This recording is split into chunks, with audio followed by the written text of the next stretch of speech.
Kenmore City Council is now in session. I'm going to call the special meeting to order. First item on the agenda is a study session discussion about the service level budgeting method for the 2023-2024 biennial budget presented by City Manager Rob Carlenzi, Finance and Administration Director Leticia Salcido, and Assistant to the City Manager Garrett Oppenheim. Thank you, Your Honor. My name is Rob Carlenzi, City Manager, and we're here to talk about a lens through which to view the budget.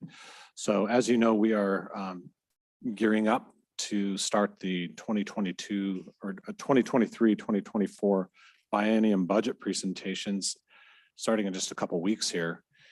And one of the things we like to do is, rather than just kind of look at the budget by a line item detail and increase everything by 3% or whatever, we actually like to look at what the priorities are and what the programs are and see if those programs and priorities are lining up with each other. And there's different ways or methods out there to look at budgets in this way. Garrett's going to talk to you about a method that we've developed internally.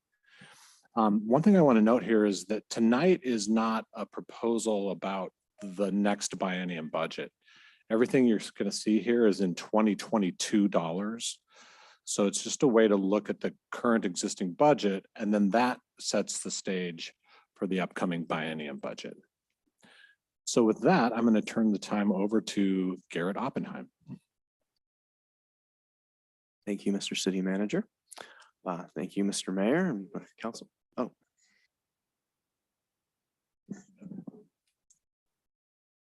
Can you hear me now? Yes. Okay, sorry about that. All right, well, thank you for having us here tonight to discuss this. Okay, there we go. So as City Manager told you, we're going to talk about service level budgeting tonight. It's the budgeting method that was used to compile the 23-24 biennium budget for the city of Kenmore.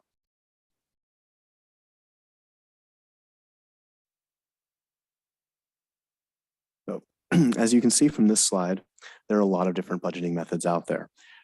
Priority-based budgeting was what the city used before this biennium, but as you're going to see on the next slide, it had some issues.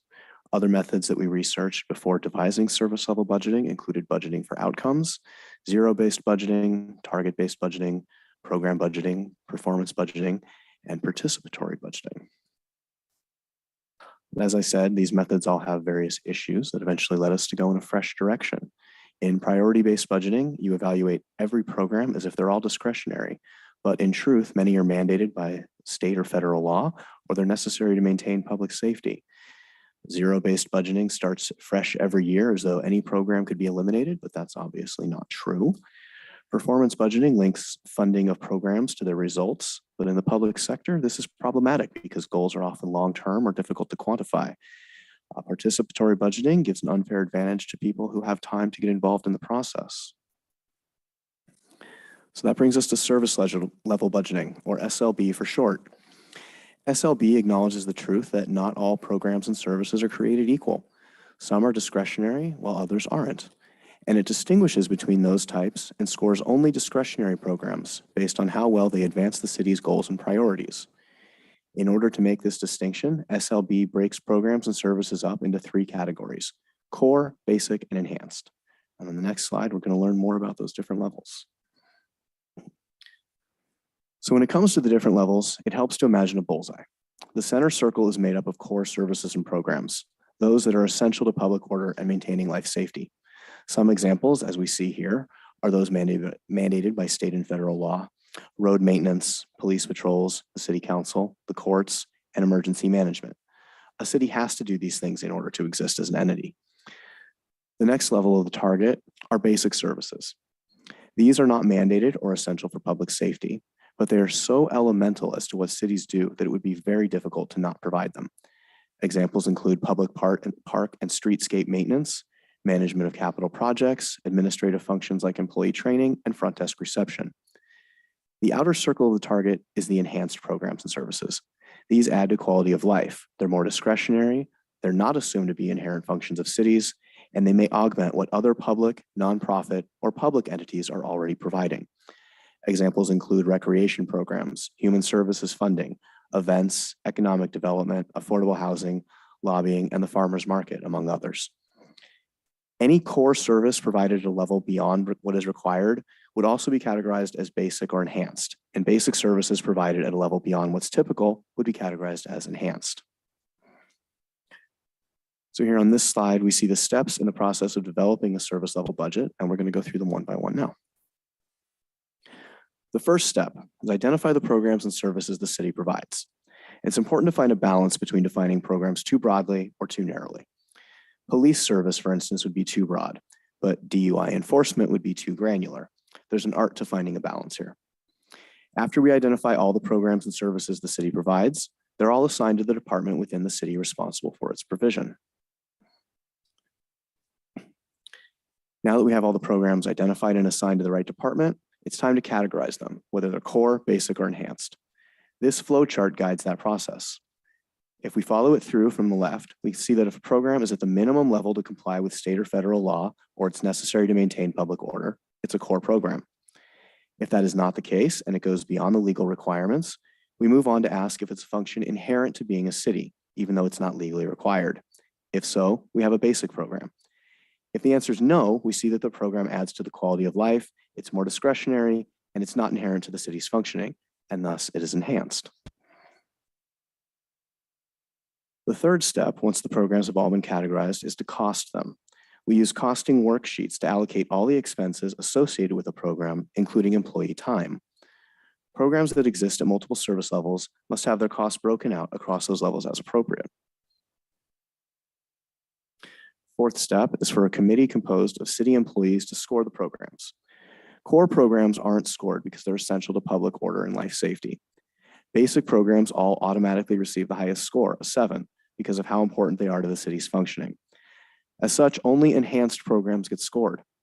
The scoring is guided by how well those programs advance city council priorities, the comprehensive plan's 20-year vision statement, and the staff's service vision and values. After the scoring has been completed, enhanced programs are then ranked based on their scores into quartiles, which we will see shortly. Then next, the city manager and finance director work together to recommend which programs to include in the preliminary budget proposal and at what service levels. If there aren't sufficient resources to fund all the programs, city council and staff evaluate whether lower scoring programs can be reduced, eliminated, made more efficient, provided by another entity, or supported through a new revenue source. The budget document is then written and the city manager presents the proposed budget to city council and the community. Here we see a pie chart showing us how the budget was divided among core, basic, and enhanced programs. The core programs in blue take up the bulk of the budget, with over half of the city's budget dedicated to those essential programs. Basic programs in orange take up a little over a third of the budget, and enhanced programs make up the final 8% there in gray. I just want to remind that this is in 2022 dollars. So this is this year's budget. Thank you. Councilor Baker. Okay. So now we have a list of all of the core programs that the city identified here. We see that they line up with what we saw earlier as the definition of core programs. We have things like city council, many police services, the city clerk, courts, jails, streets, things like that.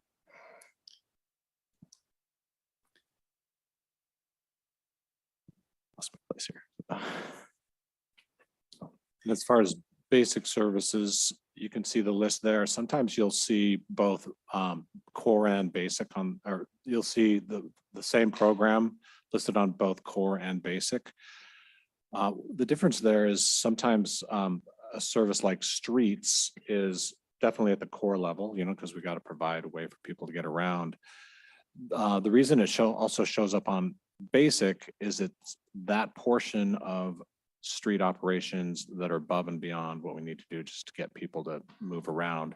An example of that would be landscaping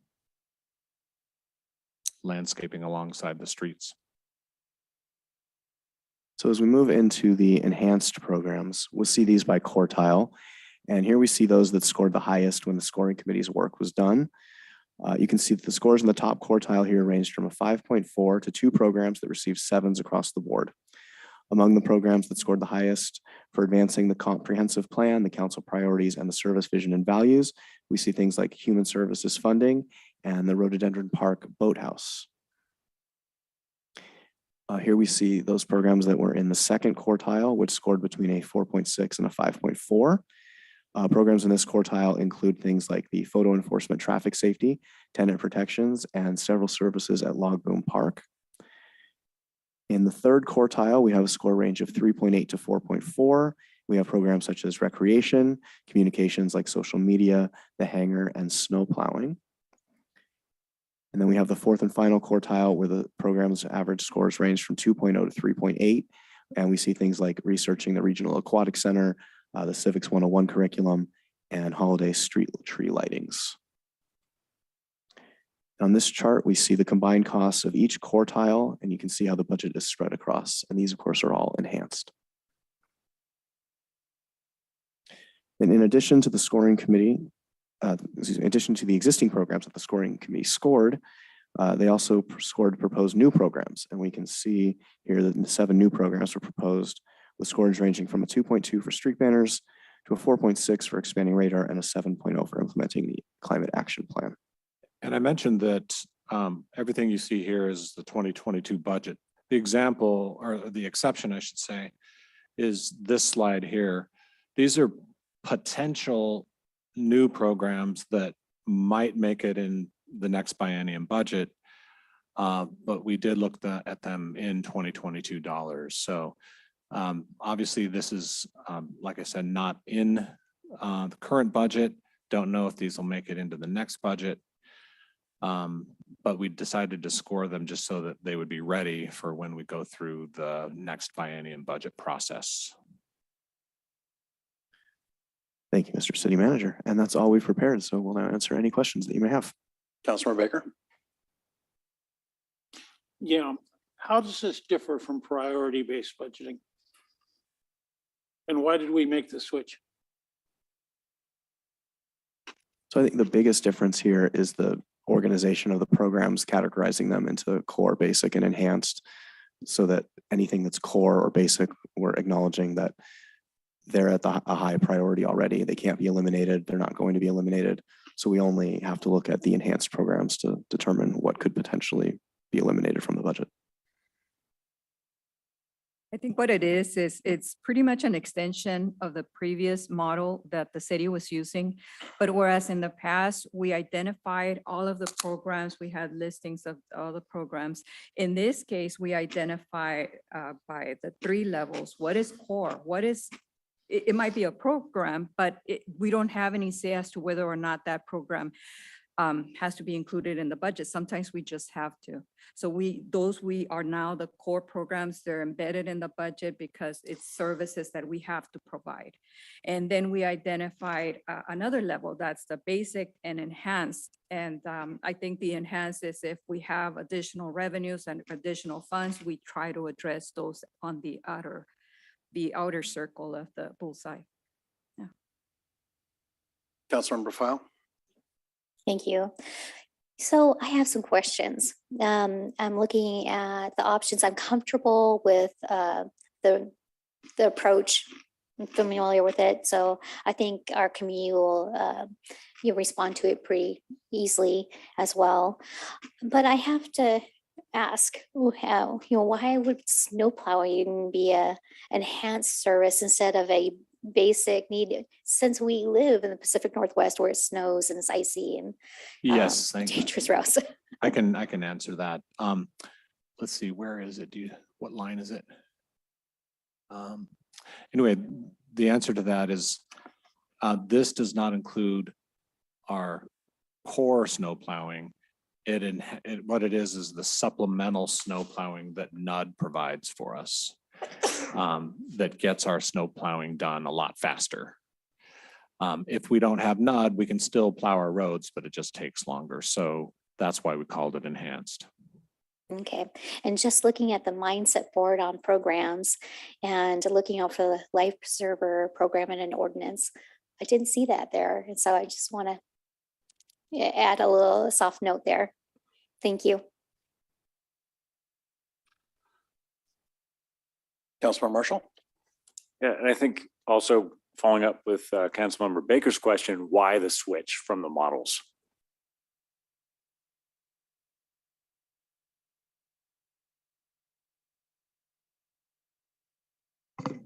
There were some logical problems that we had with priority-based budgeting. There were some great parts about it too.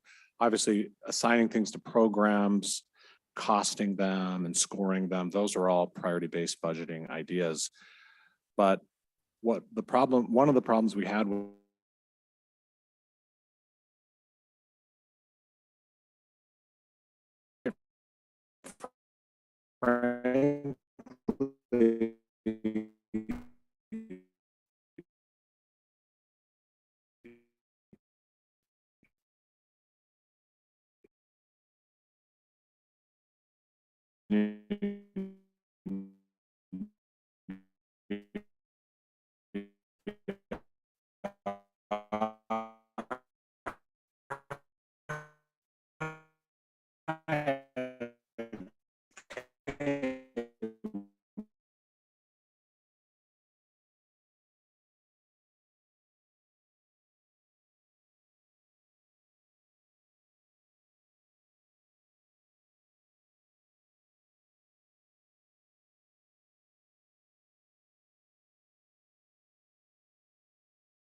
very, very similar thoughts to um,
Can you hear me?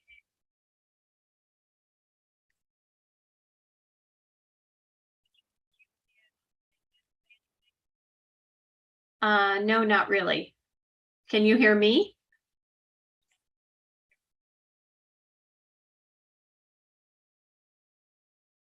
Okay, so I'm going to set my phone down and speak into the mic and see if you can hear me. Can you hear me now? Ah.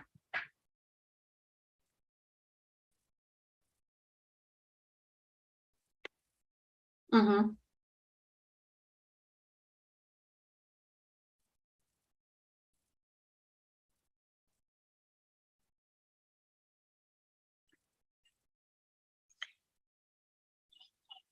Okay.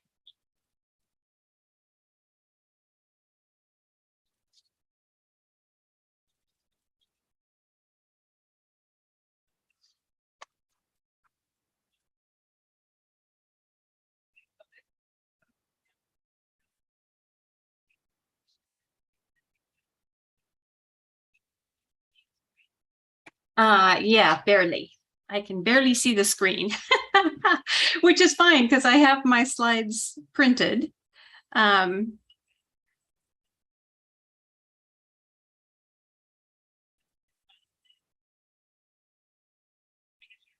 Okay. Again, I can see enough of it to know what's on it because I have my slides printed here. Okay. Do you want me to get in the car? I can come and do this as long as I can wear a mask the whole time. If the council can hear me through the mask, I can be there in 30 minutes.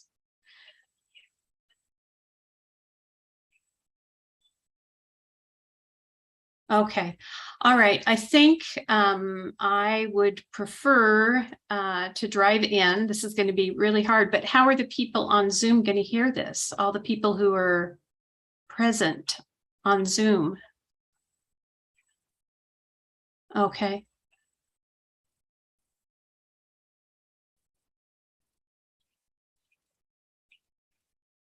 Okay.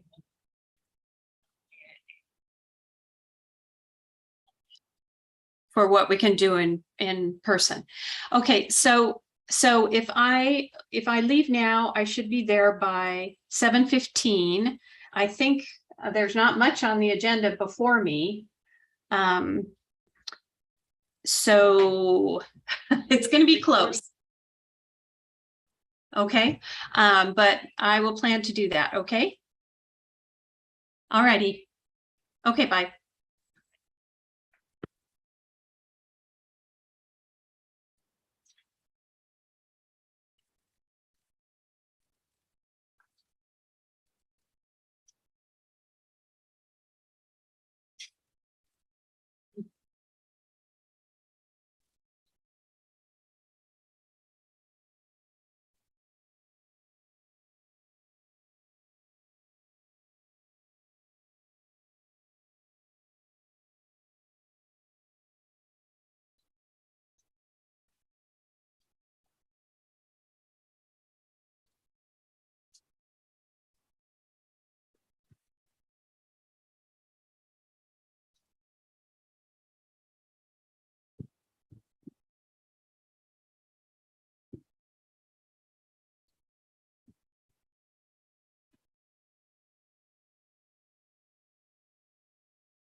track, you know, say this is blue next Did year. did it have berries? Because I do think it's had. Okay, Is that what that's you mean? awesome. That makes me feel better. It's a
Hey, Dawn, can you hear us?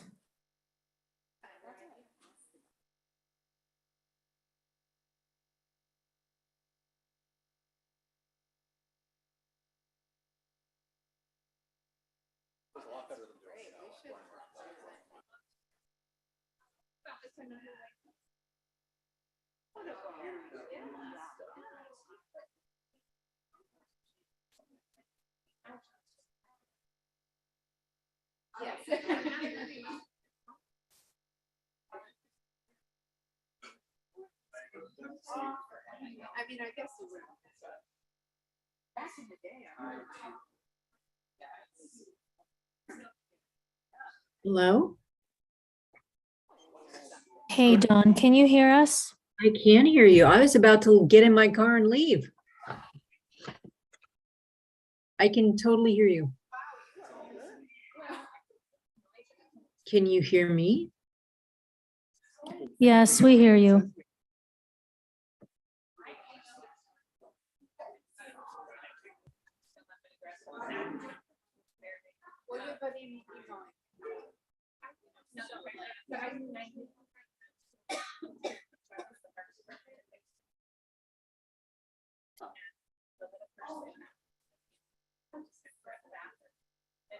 This is like a $30 fix. So whatever. So the idea of specific.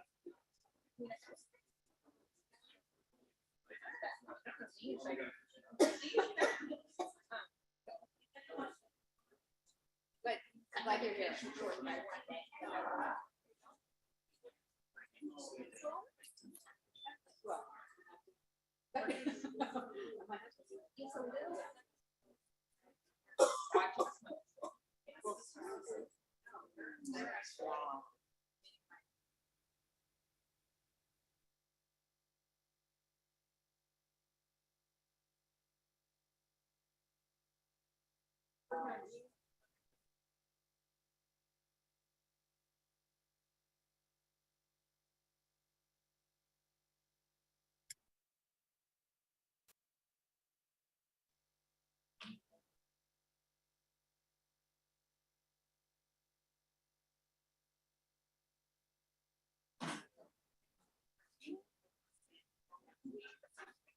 Oh, if you want.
We want to wish all of our guests in the virtual world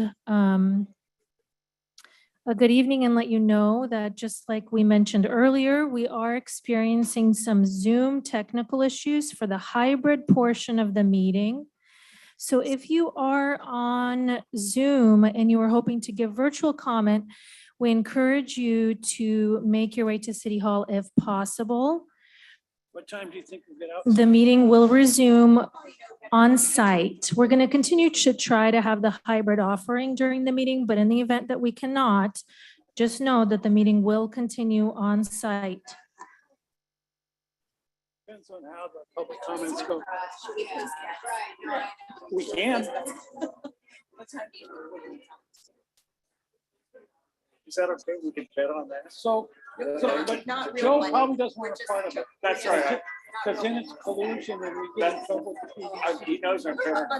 If you ask, they're discussing what time to end the meeting. It doesn't sound that sinister. Not for you. That's right. It doesn't sound that sinister, but you're only asking on bets, right? You're only asking like for a non-binding bet or idea. Oh, that is binding. Oh, okay. All right. Then I'm not touching it. I'm fair enough. You lose, if you lose, you gotta pay. That's binding.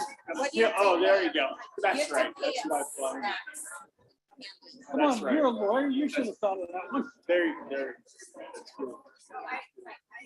I would have no idea. I would.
Hi, Rita, checking in with you. Can you hear me okay?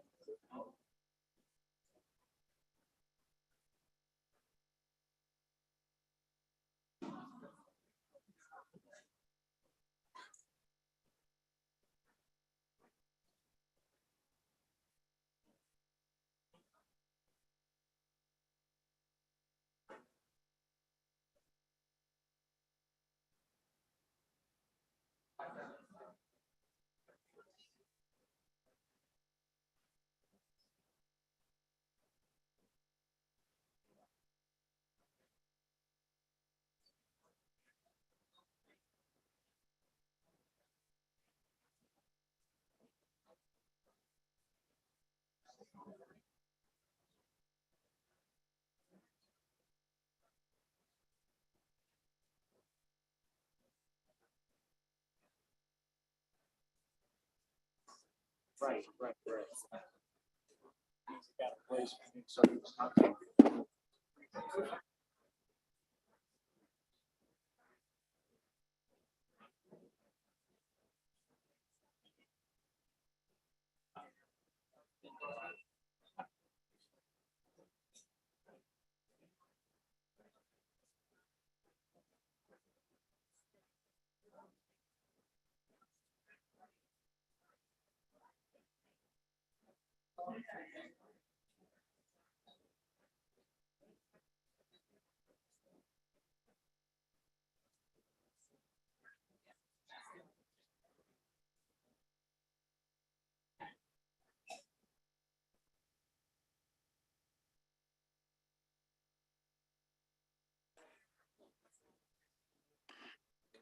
Kenmore City Council is now in session. I'd like to call the regular meeting to order. Will the clerk please take the roll? Thank you, Mayor. Councilmember Baker, Here. Councilmember Marshall, Present. Councilmember Kugler, Present. Councilmember Kugler, Present. Councilmember Shrubnik, Here. Mayor Herbig, Here. Deputy Mayor O'Kane, Present. Councilmember File, Present. all present. All right, would you all please stand and join me in the flag salute?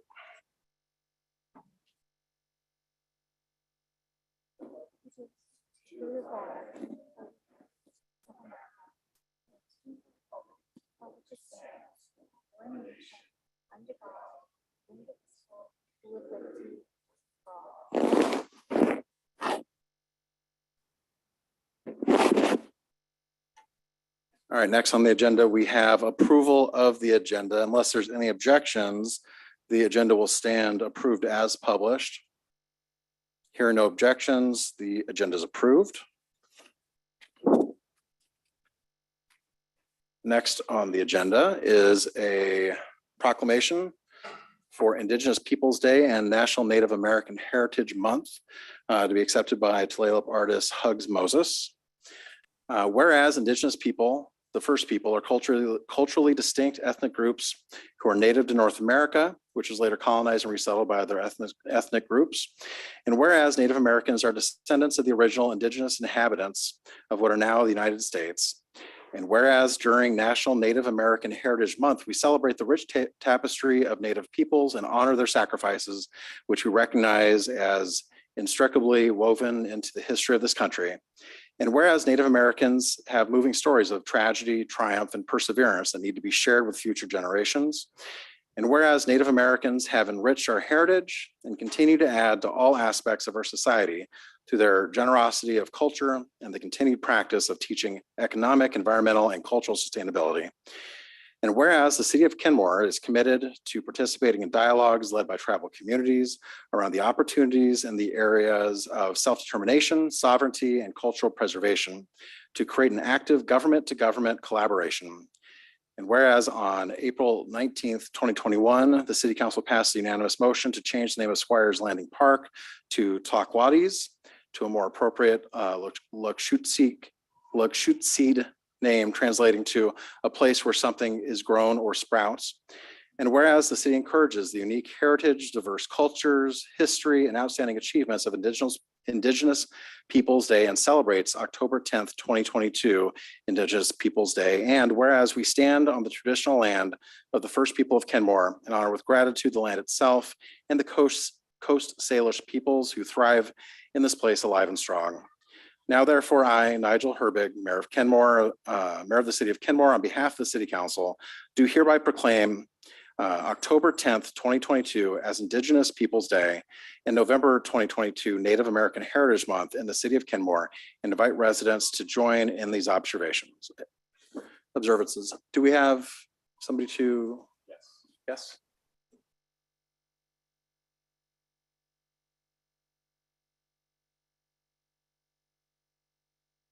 Rob, would you like to introduce our panelist for us? Yes, we have Hugs Moses, a local Tulalip artist here who is going to accept this proclamation.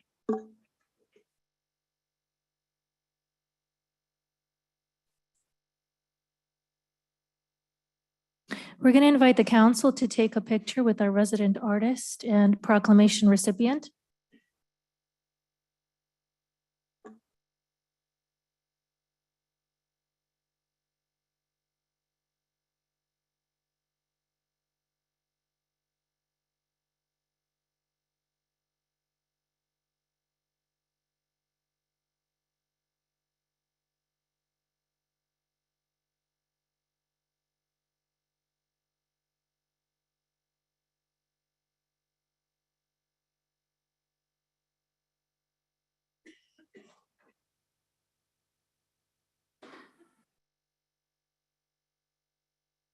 Hello, I'm Hugs Moses. I'm a Stahobes of Tulalip, a Tulalip tribal member.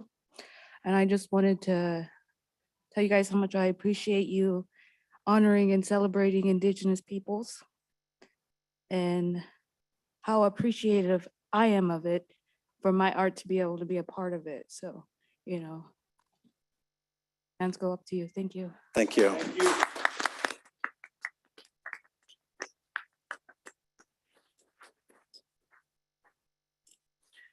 All right, next on the agenda is public comment. We welcome our community members to the council's meeting. In this forum, the council does not engage or dialogue with the public. The primary role of the council is to listen.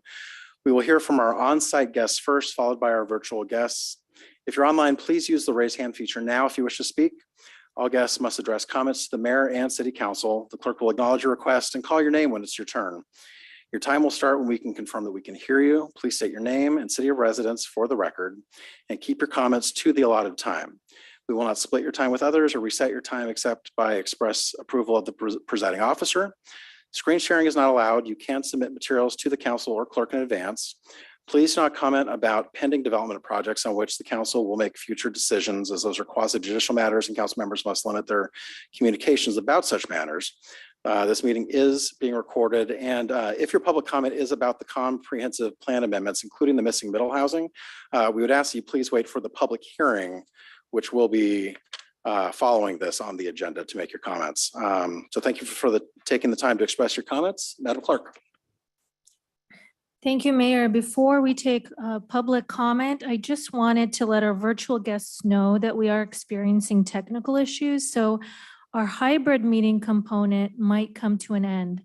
Now, when that happens, we revert to our primitive times of holding just in-house on-site meetings. So if you can, we encourage you to come on site. Otherwise, submit your testimony in writing. But it looks like you are with us right now. So do raise your hand. And when we move on to virtual comment, we'll try to hear from you. We do have 2 on-site people willing to speak or wanting to speak, and we'll take them in this order. Patrick O'Brien, followed by John Hendrickson. Please approach the podium.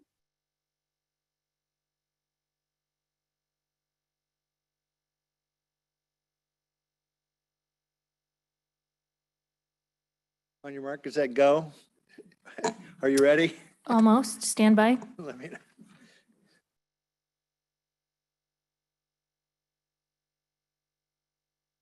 This is 3 minutes, correct? Okay. It's 3 minutes for regular public comment. Public hearings are generally allocated 5 minutes.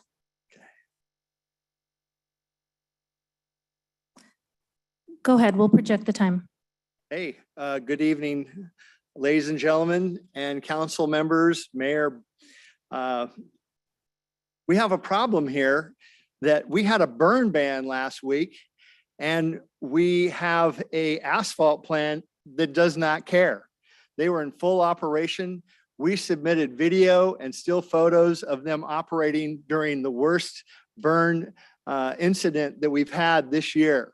And even though the governor of Washington, a supposed environmentalist, says this asphalt plant is not significant. Mr. O'Brien, I would ask Yes. you to address the council and the mayor, not the audience. Thank you. At any rate, the asphalt plant needs to go, and you folks are our last line of defense. It's a health hazard. It's not beautiful in Kenmore, and they do not care. They honestly do not care what our health is. And I've had city council people tell me it is just steam, and we've supplied scientific information to the contrary, that it is very much a carcinogenic gas that's put off there. So the next thing I'd like to comment on is Juanita Drive and how many people have showed up for a meeting last week, and we don't like the bus turnouts with concrete. We don't like some of the barriers that we see. People have already hit. I mean, there's already been cars hitting it, and the whole premise of that road being dangerous and changing angles, that is an arterial, and there's a million other ways to take bikers and walkers off of Finn Hill and put them down at Burt Gilman or in the city. They don't have to be racing the cars pell-mell down Juanita Drive. And just remember, in the future, the bicycles are going to be more and more electrified, and so they're going to have to behave more and more like the traffic that's on the roads, have brakes that work better than the cars, that sort of thing. Lake Point, they continue to cap Lake Point and against the court order. That's illegal capping. It goes on at night, 3 o'clock in the morning. They're out there moving stuff around.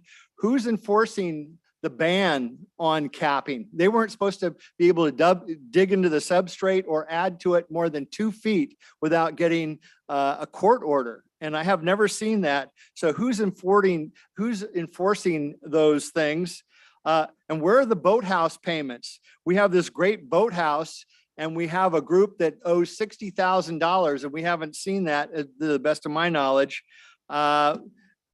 Budget for programs and people. And then when we get awards from the League of Cities, we're paying $100,000 a year to be part of their thing. And it isn't a surprise that we get awards from them. Thank you.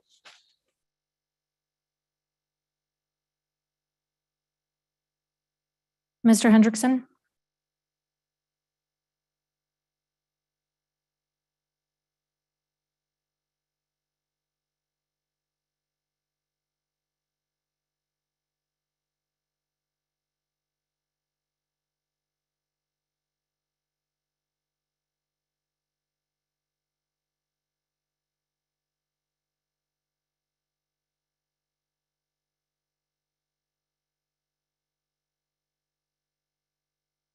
Evening, council members. John Hendrickson, Kenmore, Washington. This evening, there are 2 heavy-handed political deceptions that need to be addressed. Tonight, there are 2 heavy-handed political deceptions that need to be addressed. The missing middle hoax that I'll talk about later, but also the unethical political ambitions, I think, of our mayor, Nigel Herbig. I was on the council for 8 years, and I was on the council in 2010 when I met Nigel. He was around 32, said he cared about transparency and honesty in government. I gave him a transparency issue. At the time, the city was covering up a mistake on the 522 project with the design errors that NUD brought to their attention and ended up costing the city $744,000, and they were trying to cover that up. So I gave it to Nigel since he was interested. And to my surprise, he didn't get back to me and he ended up supporting the cover up. So I was wondering why, if you care about the city and honest government, why would you do that? And I realized it was really to gain political capital. Nigel had allies and he knew people on the council now. He had their back, city staff too. So, you know, a very political move that's not in the best interest of this community. To document that, I've got he was gonna pick up if I summarize the issue, NUD, we were building the sidewalk over the sewer. And NUD said, you can't do that, we have an easement. If we have to repair the sewer, you got to pay for the curb, gutter, and sidewalk. So the city said, they got mad, city manager, which was Fred Stouter, he threw a fit and he shut down construction. He made everyone stop because of this error. Construction company charged us $744,000. So here's Nigel picking up a document on this on Wednesday, April 6, 2011. Here is the email 5 days later where he tells me he hasn't got the document yet. And behind that is the payment of $744,000. Okay. Same thing's going on with this missing middle. You know, this is not coordinated, planned growth regionally. This is Kenmore stepping out in front and would give Nigel good political capital with the far left political group that he is associated with. So the last thing I would just say is, you know, if you go to the LinkedIn, Nigel's a political professional. Look at Lee Kuan Yew and what he says about political professionals. They should see a psychiatrist. Thank you. Lee Kuan Yew is from Singapore. I don't see any other sign-ins for on-site public comment. Can we move on to virtual comment? Yes. If you'd like to give virtual public comment that's not related to the comprehensive plan or missing middle housing, please raise your hand on Zoom. I do see Stacy Valenzuela and John Peoples wishing to speak. Stacy, can you hear us? Yes, can you hear me? We can, go ahead. Thank you. Stacy Valenzuela, Kenmore. I appreciate the former speakers. However, it is 560,000 owed for the boathouse. Just want to make that correction. Very upsetting but telling tonight was the program scoring worksheets proposed, similar to the property criteria worksheets used in the past by staff, seem to have the staff outweighing or nullifying the direction and priorities of the city council. I understood that democracy is the leaders or city council listening at the direction of the people, the stakeholders, businesses, and residents, the city manager following the concerns and tasks at the direction of the council. We need practice and action of all terms: climate change, environmental stewards, democracy, and transparency. They're not just words. Please take action to protect the will of our residents. Thank you. Thank you, Ms. Valenzuela. John Peoples?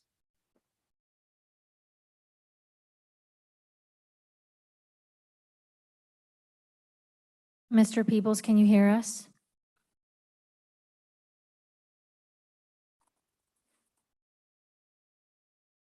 Mr. Peoples, can you hear us? Yes, can you hear me? We can, go ahead. John Peoples, Kenmore, good evening, City Council. Thank you for allowing me to address you tonight. I hope you're all doing well on this brilliant fall day. I bring you a reasonable grievance and ask you to take a very specific action to remedy the situation. I ask that the racist propaganda piece called the White Supremacy Pyramid be removed from Kenmore's municipal website. There is no justification for the city-sponsored racism. This piece passes opinion as fact and relies on snide insinuations in targeting a whole group of people based solely on the color of their skin and their words and those of their allies. Thus, its defense, its creators, and defenders are inherently racist. In spite of what its apologists claim, this is not a conversation piece. It is a hit piece. Its only purpose is to denigrate a good portion of the residents of Kenmore who have done you or anyone else no harm. I ask you to do the right and decent thing and remove it. Thank you. Thank you, Mr. Peoples. You're welcome. Mayor Herbeck, I see no additional hands raised. All right, next on the agenda is the consent agenda. The chair would entertain a motion to approve the consent agenda. So moved. Second. All right, we have a motion and a second. Any discussion? All those in favor, say aye. Aye. Opposed? The consent agenda stands approved. Next on the agenda is a public hearing. This is a public hearing. First, we're going to have a presentation from Community Development Director Debbie Bent and Principal Planner Lori Anderson.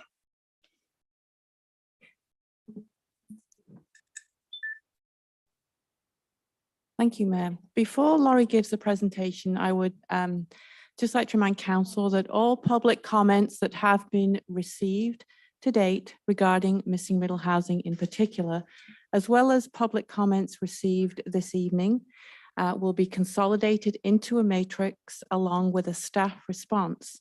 And that matrix will be available for Council review and discussion at your October 17th meeting. Thank you. So on that, I would like to turn this over to Laurie, who will give a brief staff presentation to provide context for this evening's public hearing. Good evening, Mayor Herbig and members of the City Council. I'm Lori Anderson, as you know, but Turn the volume up, you can't hear you. I'll try to speak more loudly.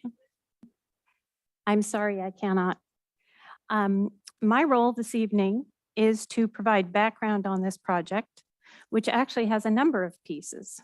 I'll be focusing on the missing middle housing piece, since that is the most significant change from the Planning Commission's recommendation. The comprehensive plan changes are in a number of different elements or chapters. We have a revised vision statement, which addresses diversity, equity, and inclusion, and focuses on environmental stewardship. The revised land use element acknowledges that the city is a high-capacity transit community with the new bus rapid transit on SR 522 and a countywide growth center, and there's discussion of small-scale neighborhood commercial for walkability. The revised housing element addresses tenant protections, inclusionary affordable housing in the area of transit-oriented development near downtown, and new housing types. The revised capital facilities element suggests that surplus public property could be used for affordable housing and talks about equitably dispersing impacts of new capital facilities. The development regulation changes are in two major areas. First, the future public workshop property on Northeast 202nd is rezoned. And second, the missing middle housing regulations for duplexes and triplexes in the R6 residential zone are proposed. And as I mentioned, that's where I'll be focusing this presentation. So what is missing middle housing? So it is housing in between detached single-family homes and apartments. Last week in Karen Perolik's presentation, she mentioned a number of missing middle housing types, including fourplexes and sixplexes, but the city is only considering duplexes and triplexes, 2-unit structures and 3-unit structures. What do they look like? Here's a duplex on the left, a triplex in the center, and cottage housing is another type of missing middle housing that there is policy support for, but the amendments are not being proposed at this time. Stacked triplexes, 3 units, one on top of each other, are not part of this proposal. That's important because Ms. Perolik also mentioned stacked triplexes, and the conclusion was those structures were too large, and so the recommendations would not allow that. Here is existing missing middle housing in our area. On the top left is a duplex in Kirkland. On the right is a brand new duplex in Bothell. There's an older Bothell triplex and a cottage housing development in Shoreline. Interestingly, Kirkland has allowed 2- and 3-unit homes since 2018, and they've had about a dozen units built. Last year, they began looking at revising their regulations to support more of this type of housing. So why are we considering missing middle housing? Kenmore is a first-ring suburb of Seattle. It's close to jobs and will soon have great high-capacity transit access. These are the 3 policy documents that the city has to comply with. The first is the State Growth Management Act, which says in the urban growth boundary, and Kenmore is in the urban growth boundary, we must include provisions for moderate density housing options, including duplexes and triplexes.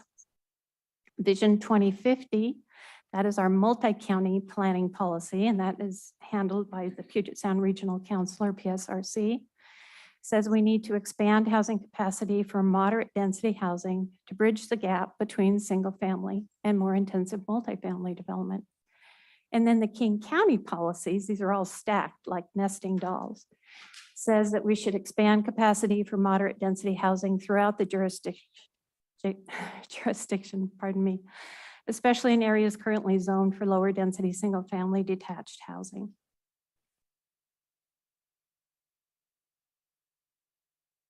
Why is this? There we go.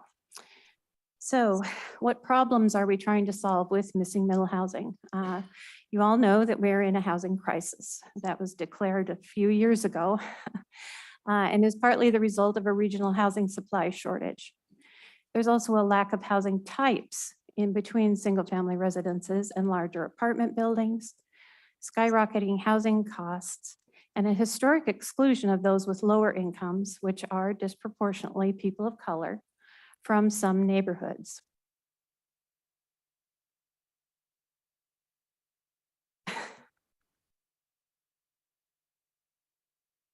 I don't know what to tell you here.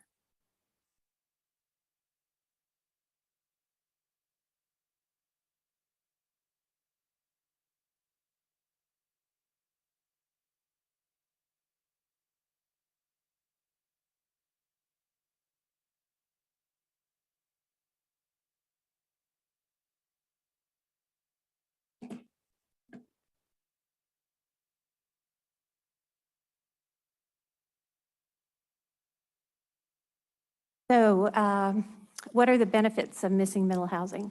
First, it increases housing supply. As we mentioned, we have a shortage in the region. It provides more housing choice with the changing demographics in the area, more single-person households, more seniors. It provides more housing choice to people who might not feel comfortable in a large single-family home. Units are more attainable than a single-family house, and we'll look at a slide about that next. It prevents sprawl and helps fight climate change. If more units closer to jobs means less driving. It also supports transit and is consistent with the regional policies that I just mentioned.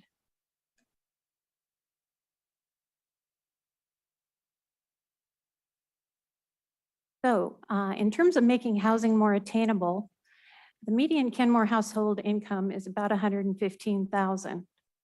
In May, the median priced house in Kenmore was $1.3 million, and that's gone down some. The income needed to purchase that would be 265% of the median income. For missing middle housing, the estimate is that it requires 80 to 120% of median income. This is not low-income housing. This is housing that should be affordable to those who make an average income. So what is the City Council recommending? The recommendation is to allow duplexes and triplexes throughout the single-family residential R6 zone. We haven't looked at the R1 and R4 zones as environmental studies are not complete, and those areas were assigned a lower density because of systems of steep slopes and wetlands. Policies support future discussion of smaller houses on smaller lots and cottage housing. Where would it be permitted? The gold color, orange color, this is the map of Kenmore. You can see downtown has a big black line around it. And the R6 area is the area shown in orange, which would now become medium density residential, where duplexes and triplexes would be permitted. So an important thing that we've heard about this housing is that it needs to be house scale and it needs to be compatible with surrounding buildings, or surrounding houses.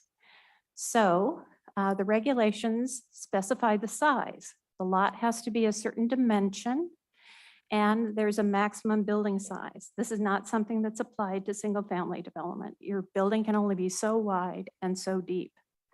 There's a maximum 2.5-story height, 30 feet, versus single family height, which is currently 35 feet. As far as design, the building has to face the street. The entry has to be identified. The garage size and location are controlled so that you don't have garage doors fronting the streetscape as the main feature. And then multifamily tree preservation rules would apply, which are more stringent than those for existing single family. There would be reduced parking requirements. Within a quarter mile of the city's 2 main transit corridors, 0.75 stall per unit would be required, consistent with state law. Outside the quarter mile, the recommendation is 1 stall per unit. There would be no surface parking in front of the building, and there are design standards for the driveway. These next illustrations compare the size of a possible new single-family house and the duplex and triplex. The size of the single-family house was taken from a study of several 2021 building permits. So this is an average. The total square footage is 4,100 square feet. And you can see that the duplex, because of the width and depth requirements, would have a smaller square footage than the new single-family house, containing 2 units instead of 1. Similarly, here's that same single-family house. Here's the triplex on a 50 by 108 foot lot. And that lot size was chosen because that's a minimum lot size in the R6 zoning district. So again, the total square footage of the triplex is 2,400 square feet with 3 units versus that single-family house having 1 unit at 4,100 square feet. Again, we're looking at new single-family building permits. This is an example site plan. This is actually the North Shore Fire District site. And we asked Opticos Design to do a draft site plan on this actual site using the dimensions that are required by the regulations. You can see the proposed triplexes, 2 yellow triplexes and 1 yellow duplex, are very comparable in size to the surrounding single-family residences that you can see on the aerial. So how has the public been notified of this proposal? I don't know that I'll go through everything here, but we started mailing articles in spring of 2021. They were mailed, these go to all households, spring, fall, winter, and spring of 2022. There were e-news publications, as you can see, over several months, beginning in September 2021 and concluding in August. In July 2021, we did a citywide survey. An invitation was sent to all addresses twice. We had a planning commission mailing list. In November, we held a housing forum. There was a public hearing on the planning commission's recommendations in May of this year, and a postcard was mailed to all addresses with special outreach to those who use Spanish. We've had website and social media posts, and then the informational flyer that I'm sure all of you have seen that was mailed to all Kenmore addresses. So with that, I will turn it back to the mayor to open the public hearing. Do we want to do any questions from council first, or should we start the public hearing? What would you recommend? Given the size of the audience, I would recommend starting the public hearing. Yeah. All right, this is the public hearing segment of the agenda held to hear testimony specific to the comprehensive plan amendments, including missing middle housing. If you speak on a different topic, you may be redirected to keep your remarks on subject. You'll be granted 5 minutes to speak. The same public comment rules apply, including stating your name, city residence, addressing your comments directly to the city council, not splitting your time with others. If your comments have been fully expressed by preceding speakers, we encourage you to summarize your statements by stating your name, city residence, and saying that you concur or agree with a previous speaker. We do have a lot of people to get through, so we would encourage folks to do that if possible. We will hear testimony from our on-site guests first, followed by virtual guests. Thank you to everybody for taking the time to come out here and participate. And I will also say that given the large crowd tonight, after a couple of hours, the council may choose to approve an order to continue the public hearing at a specific date and time, which would extend the opportunity to submit written and verbal testimony into the record. We do want to hear from everybody. We do have other business that we need to get to at some point this evening, and there are, from what I understand, over 40 folks signed up. So, but we do want to make sure everybody has a chance to be heard. Madam Clerk, do you want to, oh, I declare the public hearing open. Madam Clerk, do you want to call the first speakers? Yes, thank you, Mayor. We have 41 residents or guests signed up to speak, and we also have a large crowd of 59 attendees virtually with us. We're going to take you in batches of 5, and I suggest that you line up behind one another at the podium so that we can hear as many voices as possible. The first 5 people we'd like to hear from are Jeffrey Kism, Kipton Kennedy, Ken Den, and Nathan McDonald. Oh, and Lavra Samuelson. Please approach the podium.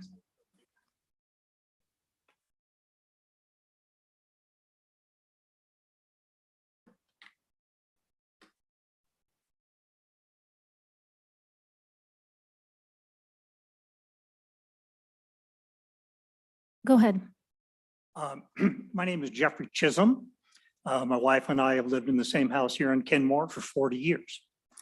I'm retired now, but I used to be a lawyer. I represented developers, home builders, site work contractors, construction companies, and Washington Federal Savings and Loan, the largest residential construction lender in the state of Washington, then and I believe now. So let me start with what I think we can all agree on. Everybody would like to see affordable housing for everyone else. But this is the real world. So how is that accomplished? And the answer is there is a trade-off. There is a mix between density and use. And I want to address those issues in 3 phases. Where are we now? What happens if this plan is implemented? And then the more contentious issue, do we want to go there? Where are we? Kenmore, single-family home sites are essentially built out. There may be a lot here and there, but for the most part, the single-family homes are built. And virtually all new development, you don't need to drive more than about 4 blocks to see, are multifamily units with a nice, healthy mix of large apartments, small apartments, duplexes, condominiums, townhomes, you name it, it's going up. Short plats with 2 small homes on a larger lot.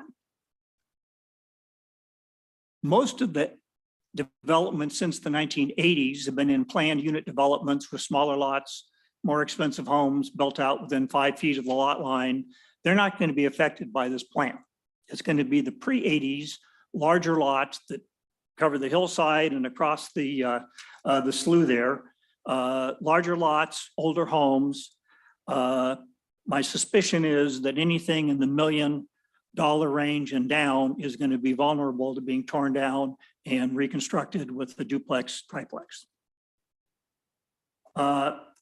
Kenmore is probably one of the very last places close into the city with something even marginally called affordable entry-level homes for single families. You drive down the street, there's no shortage of multifamily homes, there's no shortage of units or apartment units, but there are no new single family homes going up and certainly nothing in the 1.5 and below range.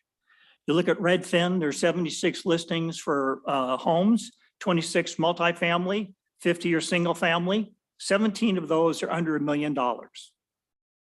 Now, the real demand in the shortage isn't for rentals, it isn't for condos, it isn't for apartment buildings, it's for single family detached residential homes.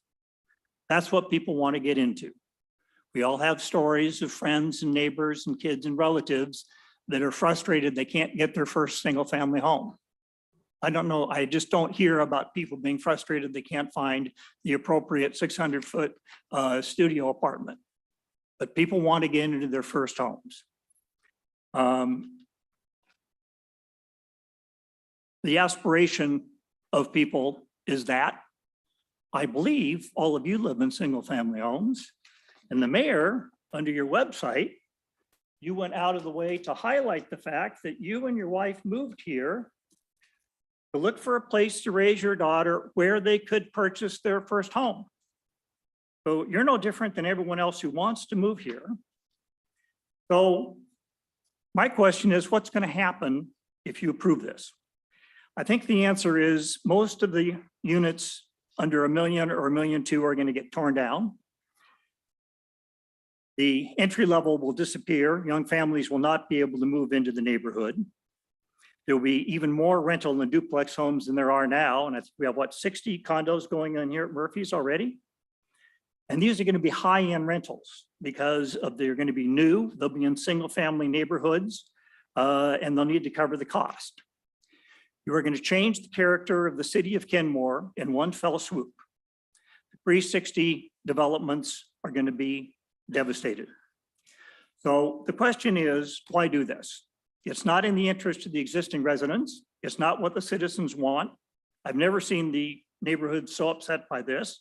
So you as politicians can get away with pushing the boundaries a little bit and ignoring your voters' wishes. I submit to you, this is your bridge too far. Your citizens are very unhappy about this. If you approve this, I guarantee you, each one of you will face a well-funded, likable, moderate opponent in the next election. Thank you. Thank you. Gibson.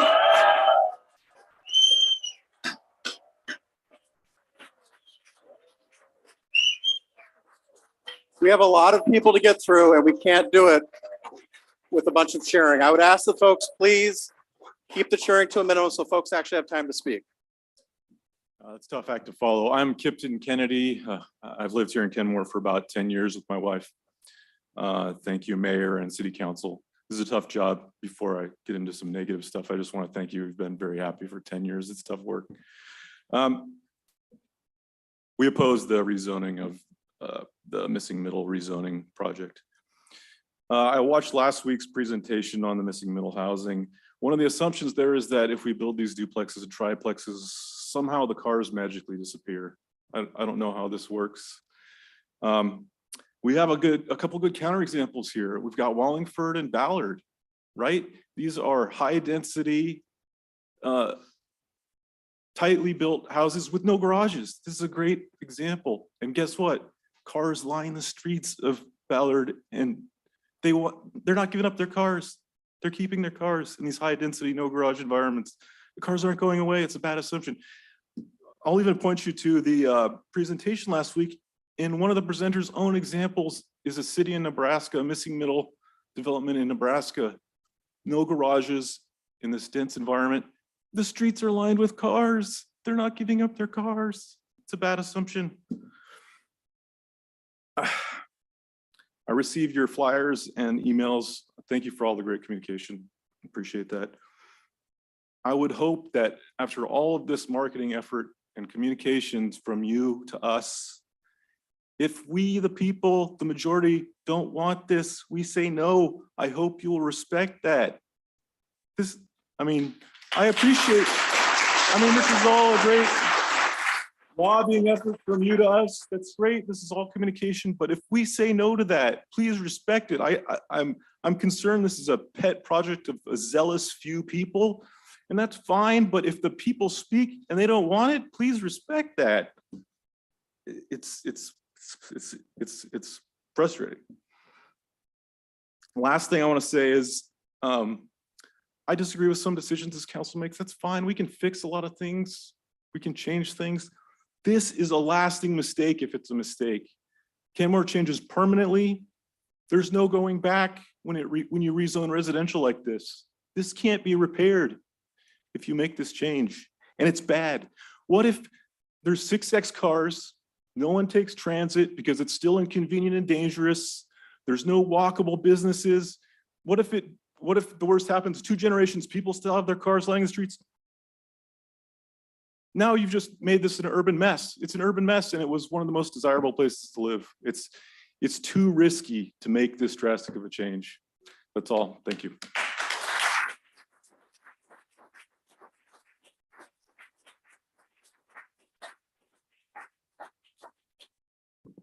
My name is Ken Dean, and I'm a Kenmore resident. I've lived here with my wife for 39 years. And I'm against the missing middle housing proposal as well. I agree with the 2 speakers before me. When I served on the Kenmore Downtown Task Force, the City Council committed to protect the single-family nature of the residential portions of the city, and to concentrate the growth and density that the Growth Management Act requires in the downtown core. And this does away with all that.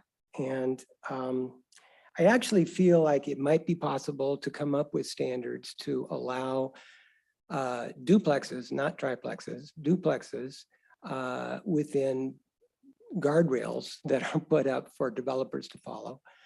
Developers aren't bad people.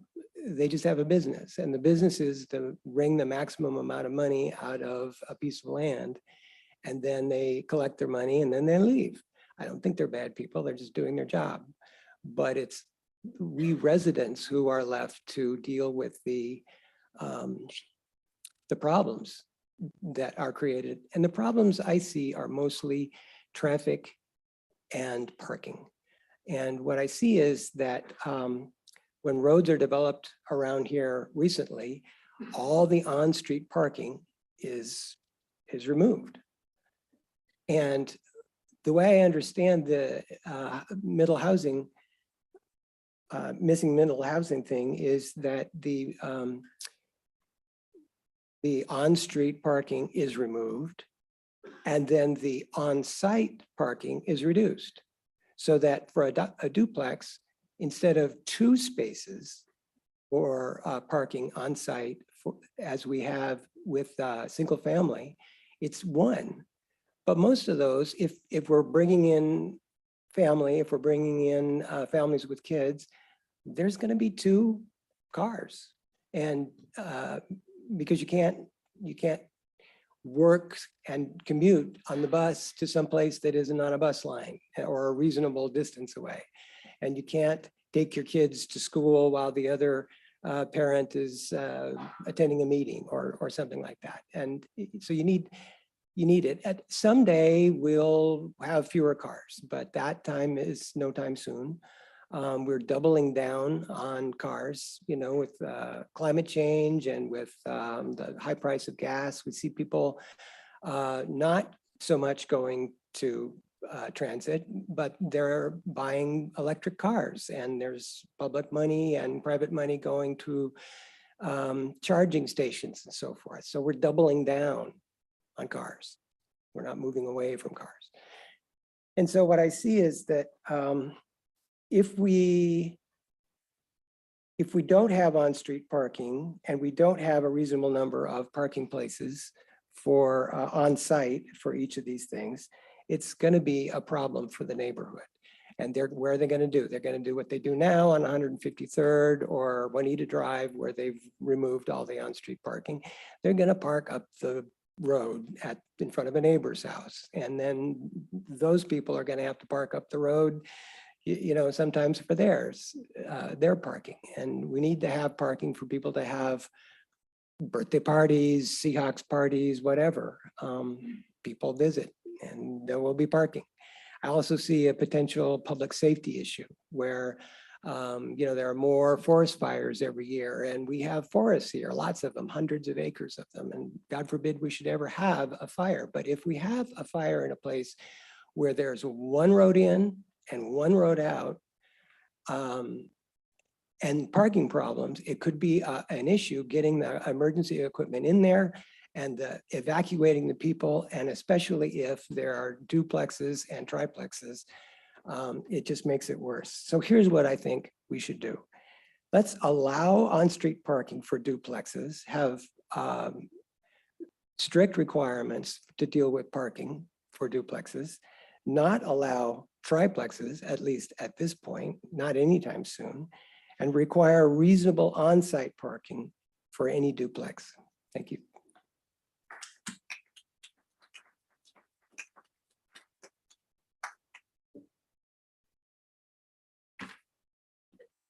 Good evening. My name is Nathan McDonald, and I am a Kenmore resident. North Lake Heights plat was designed and built in Kenmore in the 1950s. Every property in the plat contains a deed restriction that prohibits more than 1 dwelling per lot, any dwelling of not less than 1,200 square feet, and a structure of no more than a single story in height above ground level. In 2013, a property owner in the plat decided that he wanted to demolish the existing structure and construct a 2-story single-family dwelling. The community, which includes a current city council member, determined that the proposed construction did not fit the character of the neighborhood, and more importantly, that it violated the deed restrictions attached to each property in the plat. Members of the community initiated legal action against the property owner who wished to deviate from the deed restrictions. The council member was a named plaintiff. In his sworn declaration, the husband of the council member attested to the, quote, exceptional view of Lake Washington from their home. He further recalled a previous event in the mid-2000s when he informed a neighbor adjacent and down the hill who was contemplating a 2nd-story addition that such construction would violate the property's deed restrictions. The neighbor acquiesced and proceeded without modification to the property's roof line that would have impinged on any view. Returning to 2013, the legal action proceeded and was decided by King County Superior Court Judge John R. Rule in court finding number 13-2-07669-1. Judge Rule made several findings and conclusions, including that the common scheme of deed restrictions has not been abandoned, that the purposes of the common scheme of deed restrictions is to preserve open space, light and air, territorial and lake views, and homeowner privacy, and that these considerations continue to be achieved by the restrictions, which have been substantially complied with for over 60 years. And that it is in the public interest to enforce the deed restrictions which enhance and promote the most effective use of the properties in the plat. Judge Rule granted injunctive relief to the plaintiffs and determined that the deed restrictions are indeed enforceable. These deed restrictions prohibit any duplex or triplex construction in the North Lake Heights plat as contemplated by the proposed code amendments to be voted on. In consequence, not only will the council members' exceptional view of Lake Washington be preserved, but the types of claimed missing middle dwellings will not be allowed to be built in her neighborhood because the lots cannot be short platted and may only accommodate a single dwelling of a minimum of 1,200 square feet per lot, despite the proposed rezone of the community from R6 to RM. We are tired of those who govern attempting to force change because they claim to know what is best for the community, particularly in the face of so much community opposition. I request that the misguided proposal to rezone such a sizable portion of Kenmore be voted down, particularly by Council Member Shrebnick, who will be exempt from any of the proposed changes and associated development as a matter of law. Thank you.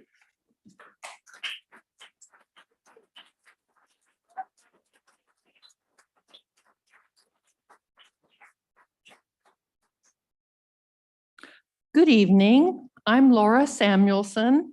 I live here in Kenmore.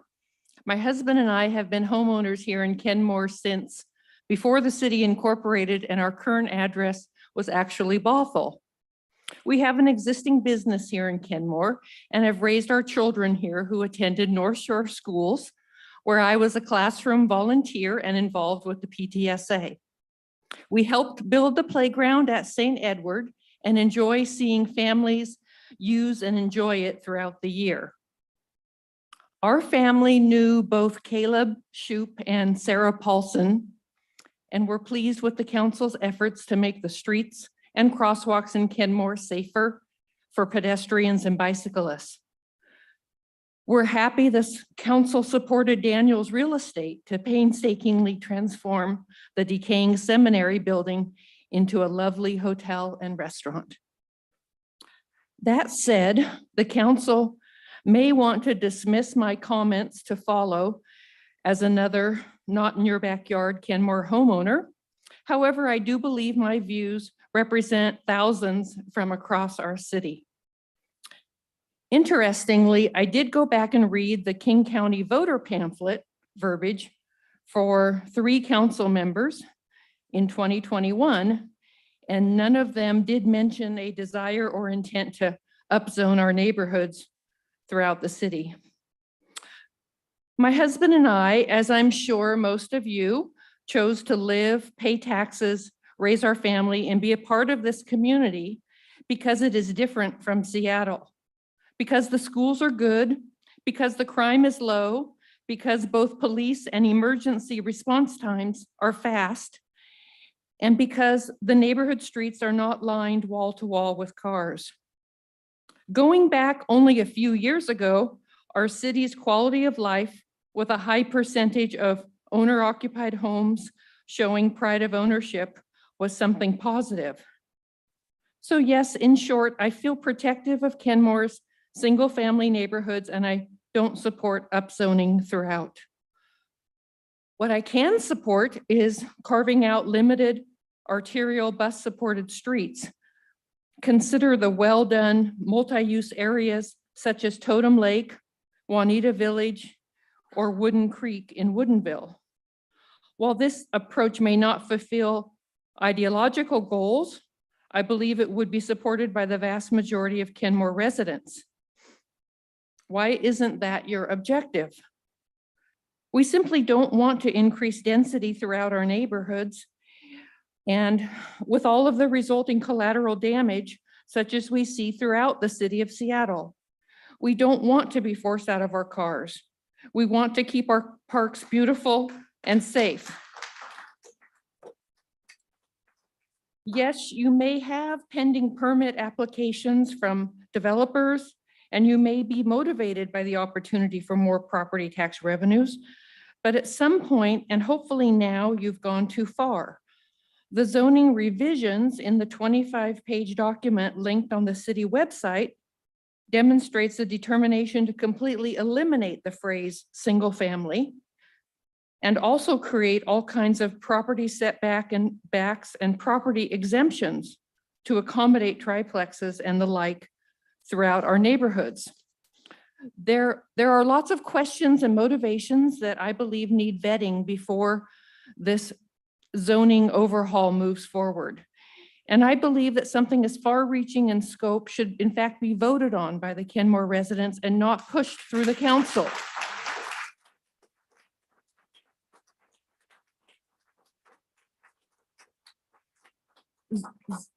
Zoning codes, along with the city's budget, are the two biggest power levers the council possesses. Yes, there's an organized, well-funded minority who want to see this put through as quickly as possible. At the same time, it is reasonable and rational for the existing citizens of Kenmore to want to protect our neighborhoods and quality of life and continue living in a place that isn't Seattle.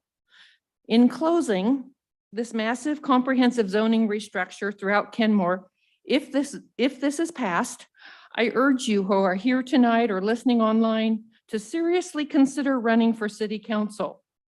Lawyers are being consulted, petitions are circulating, and de-annexation opportunities are being reviewed. Thank you. Your time is up. Drew Samuelson.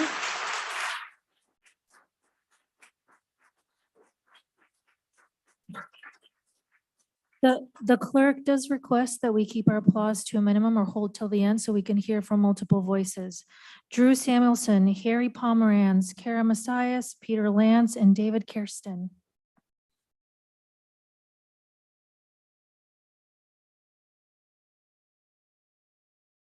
Hi, I'm Drew Samuelson.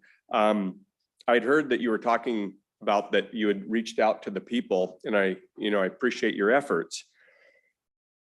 About missing in the middle, I was thinking that something this important should be put to a vote.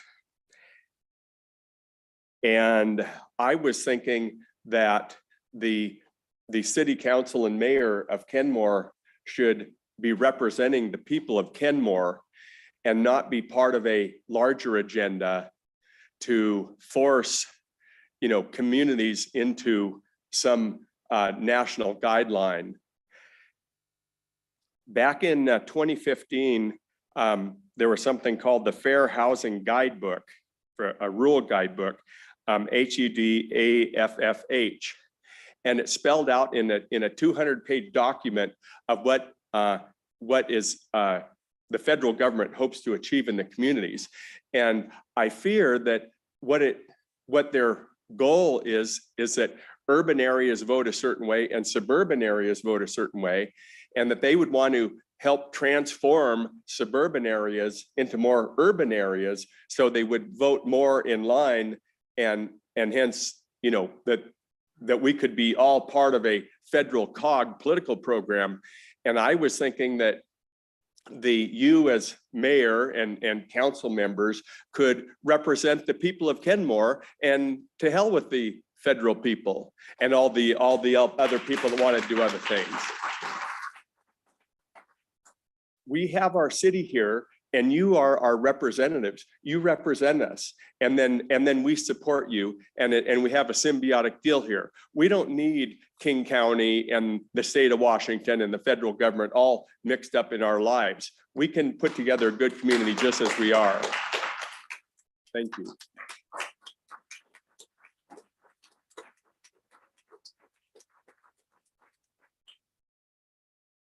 Good evening. My name is Harry Pomeranz, and I'm a neighbor of Drew, and Drew just stole my thunder. I was going to comment about the same thing, but I think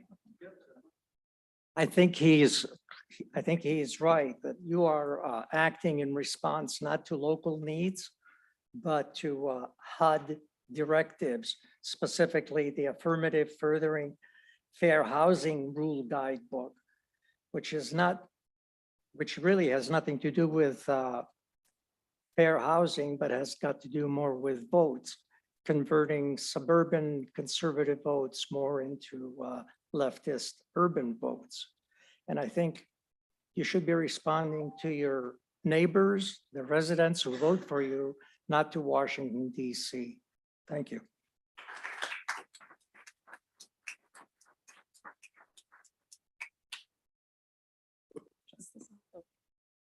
Good evening, Mayor, Council. My name is Kara Macias. I live in Kenmore. I grew up in Bothell. This is home. This has been home. First, I want to clarify, I am pro-urban density. I'm not adverse to a missing middle concept.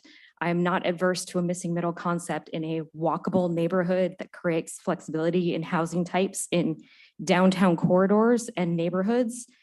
What City Council is proposing here is not that. The impact to rezone over half of our current neighborhoods, some with very limited public transportation, retail, and amenities, could potentially change the face of Kenmore, and quite drastically. Such a decision that affects more than half of your 24,000 constituents should have more substantial community input. Let the community make the final decision. You need community buy-in here, and looking at it tonight, you do not have that. There are many of us that live in Kenmore, and I'm going to take a page from Rob's book here. This will sound very radical. We like our cul-de-sacs. We like our suburbs. We like no cars parked on the street. We like our lots. We like our lawns. That's why we live here. This area, the city, is where we choose to live. It's where we choose to love. If we wanted neighborhoods with rows of duplexes and triplexes, we would live in Ballard. I believe City Council should put this decision on a ballot vote. If you cannot garner support from 12,000 of your constituents, you don't have your support. And then what are we doing here? Thank you.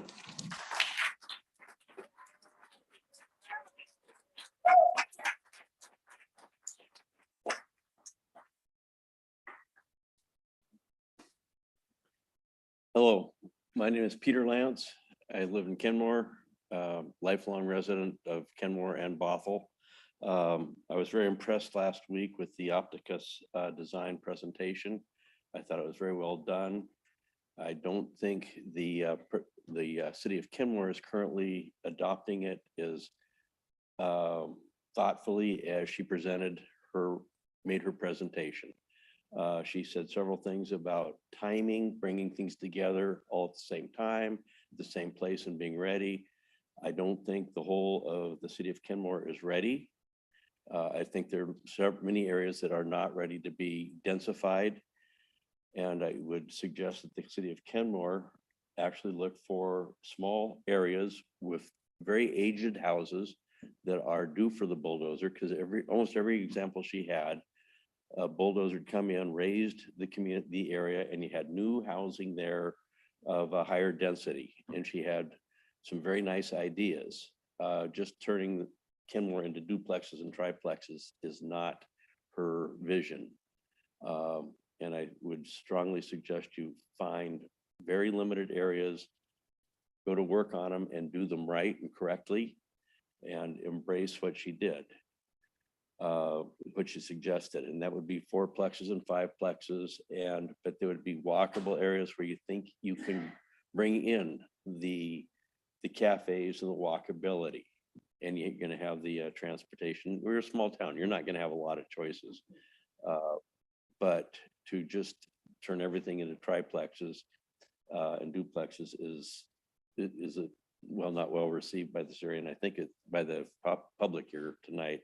But I don't think it's going to work well, and you could have a much better response if you took what she suggested, embraced it, and picked out an area and said, this is where we're going to do it.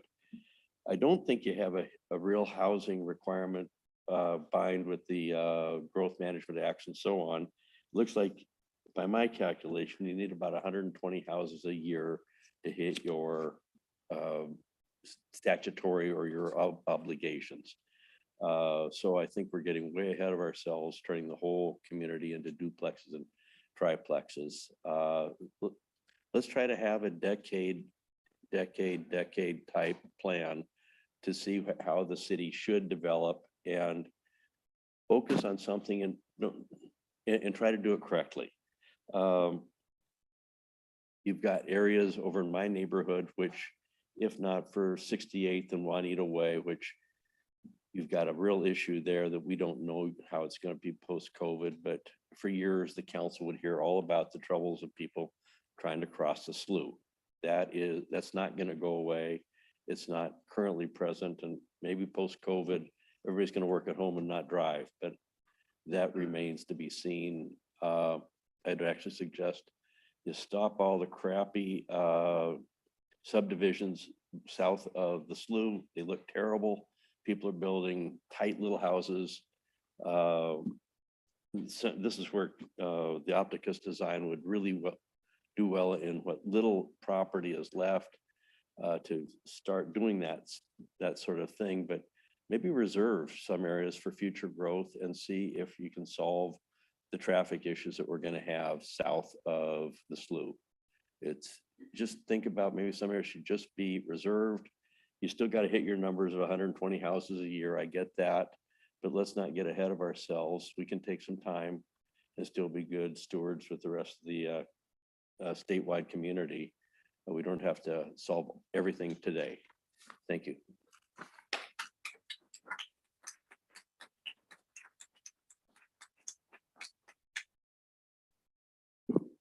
Good evening, City Council.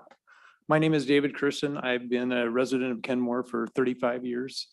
And I really don't have much more to say than what other people have been saying. I don't agree with the missing middle housing proposition that you have as far as rezoning. I think it's a major concern for a lot of people. I think it should be put to a vote of the people. You are our representatives, and if you're just making decisions based on your own feelings, I think that is totally wrong. And so I want it to be presented as a vote for the entire public of Kenmore. Thank you very much. Thank you. James Smith, Marion Dre, Holly and Dilla, Dennis Carroll, and Nathan Garland.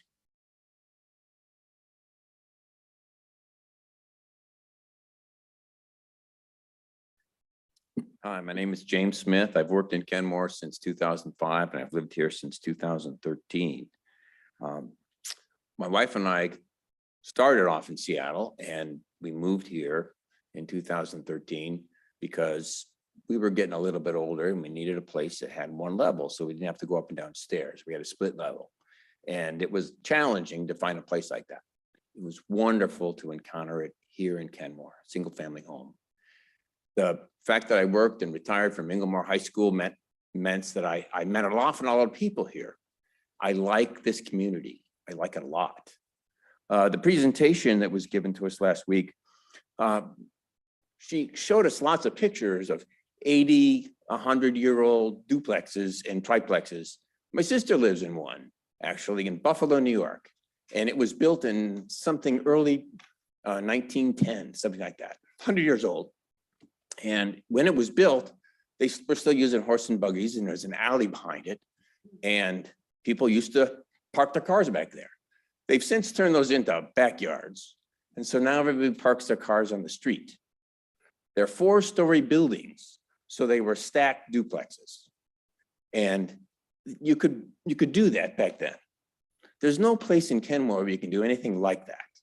So your plan to not have duplexes like that is terrific. Unfortunately, practically everything about it is just inadequate. The fact is that the current zoning, everything's built out. There aren't very many empty lots. So you're going to be forced into having builders tear down houses and put up something new. And the plan, that picture that you provided was terrific, except there isn't going to be a place to put the cars. Several people have already talked about that. You're not really going to be able to control, you have a plan, but you're not really going to be able to control how many of these things are built when. Now, in the presentation, she talked about the fact that she expected 1 to 2 duplexes or triplexes per year. I can't imagine that's even close. That's one contractor. You could easily have 20 trying to build houses here. So now you have a huge number of duplexes coming into the community, and nobody's ready for it. That's what everybody has told you, and they're not. And your idea that it's somehow going to be wonderful is crazy. It's just wrong. The fact that I've had to try to go down to Seattle to work in different places. The streets are lined with cars. There's no place to park your car. Going to a medical appointment for 20 minutes required a 25-minute walk to the clinic so that I could get done and come home. And the idea that our streets lined with cars, it's going to be very much like that. People are not giving up their cars. I would much prefer to see two changes to what you got planned. One, a waiver process, so that instead of rezoning everything, you can ask for a few waivers to the building so that each one of them, one at a time, the developer comes in and says, on this site, on this location, this is what I want to build. It's not rezoned. You grant a waiver to the zoning. Oh yes, and apparently you have to keep track of the deed restrictions. So come up with a waiver so that a builder can come in and the neighbors can look at this particular site and say, yes, this makes sense for us, and then approve one. If you come up with a limit for a few per year, then her goal of 1 to 2 per year, you can easily achieve. And then everybody in the community can look at it and not recognize the fact that you're destroying Kenmore, because that's certainly what it sounds like. The other area I'd like you to look at is the commercial zone doesn't really have any housing in it. If you've looked at other places around Seattle, there's lots of that going in, where the ground floor has commercial properties and the upper floors have residential properties. I can't think of any reason why you can't do that.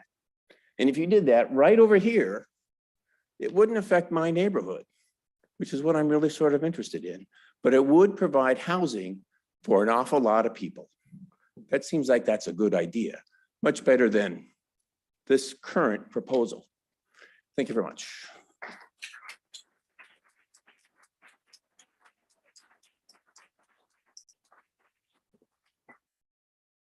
Your Honor and City Council, my name is Mary Ann Dre, and somehow I got to be a senior citizen while living in Kenmore. And I totally agree with all the previous speakers. So for the essence of time and everyone's sanity, I'm going to make it short. But as your grandmother, I'm asking for common sense. I am not going to ride an electronic bike in the rain up and down the hills in Kenmore. The presentation last Wednesday was very idealistic and talked about a variety of demographics living in middle housing. I think that's fine, but every picture except for one with the cottages showed a lot of stairs. So it's time to go back to the drawing board. Dear City Council, I know you've done a lot of work, but it's time to do more work and listen to your community. I am opposed to this plan. Thank you from Grandma.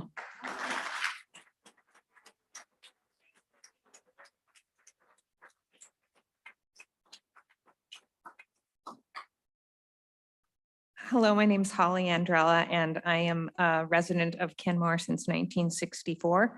I want to remind you that your job is to represent the people of Kenmore. And I bring that up because I was at a party with Deputy Mayor Melanie McCain at my son's house when she was candidate O'Kane. And I asked her, why are you running for Kenmore City Council? And what she told me was, I was recruited by the Kenmore City Council because they wanted somebody progressive on the council. And as a not progressive person, I would say I identify more as an independent. I was bothered by that, quite frankly. I did not say that to you at the time. We were at a party, but I was unhappy that that was what our city council was doing, was recruiting people that had the same goals that they did. And at the time I was At the time, I didn't think too much of it, but now I'm wondering about the agenda of the city council. I'm wondering if you're actually interested in representing the people of Kenmore, which is actually what your job is. And I'm wondering if this rushed, and it does feel rushed to me. I will admit, I do not attend many city council meetings, so I felt really blindsided by this. I actually went door to door. Melanie lives 1 block from me. I went door to door in our neighborhood. I don't know if you've done that, but I did go to find out what the people in our neighborhood felt. There was not a single person for this idea. Many people didn't know about the idea. So although you've tried to reach out, it has been ineffective. And I am involved in a neighborhood as a trustee for a property that has this mixed housing. And it is a disaster. And as everybody has said, the primary complaint I would say is parking. So you'll have a small rambler that somebody like Marianne could be in, and it's got 2 big buildings next to it. It's not a good idea. I hope that what you'll do is take the time to listen to, and I mean, I think that's the one good thing about your plan is look at all these people in your city that care about their city that have come out to say, please don't do this. Take the time to listen to them, rework the idea. I love the idea that you're trying to solve this problem. I just don't think this is the right way. So thank you.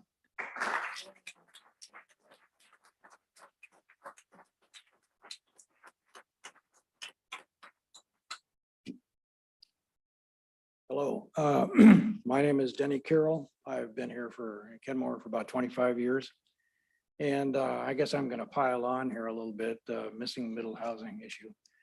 A brochure I received recently talked about housing, and it ignores the fact that the city council is considering a change that would allow duplexes, triplexes throughout Kenmore's R6 single family residential zoning district. And 2 issues kind of come to mind. One, it seems that the city council, did anyone poll the constituent? Oh, is that better? Sorry.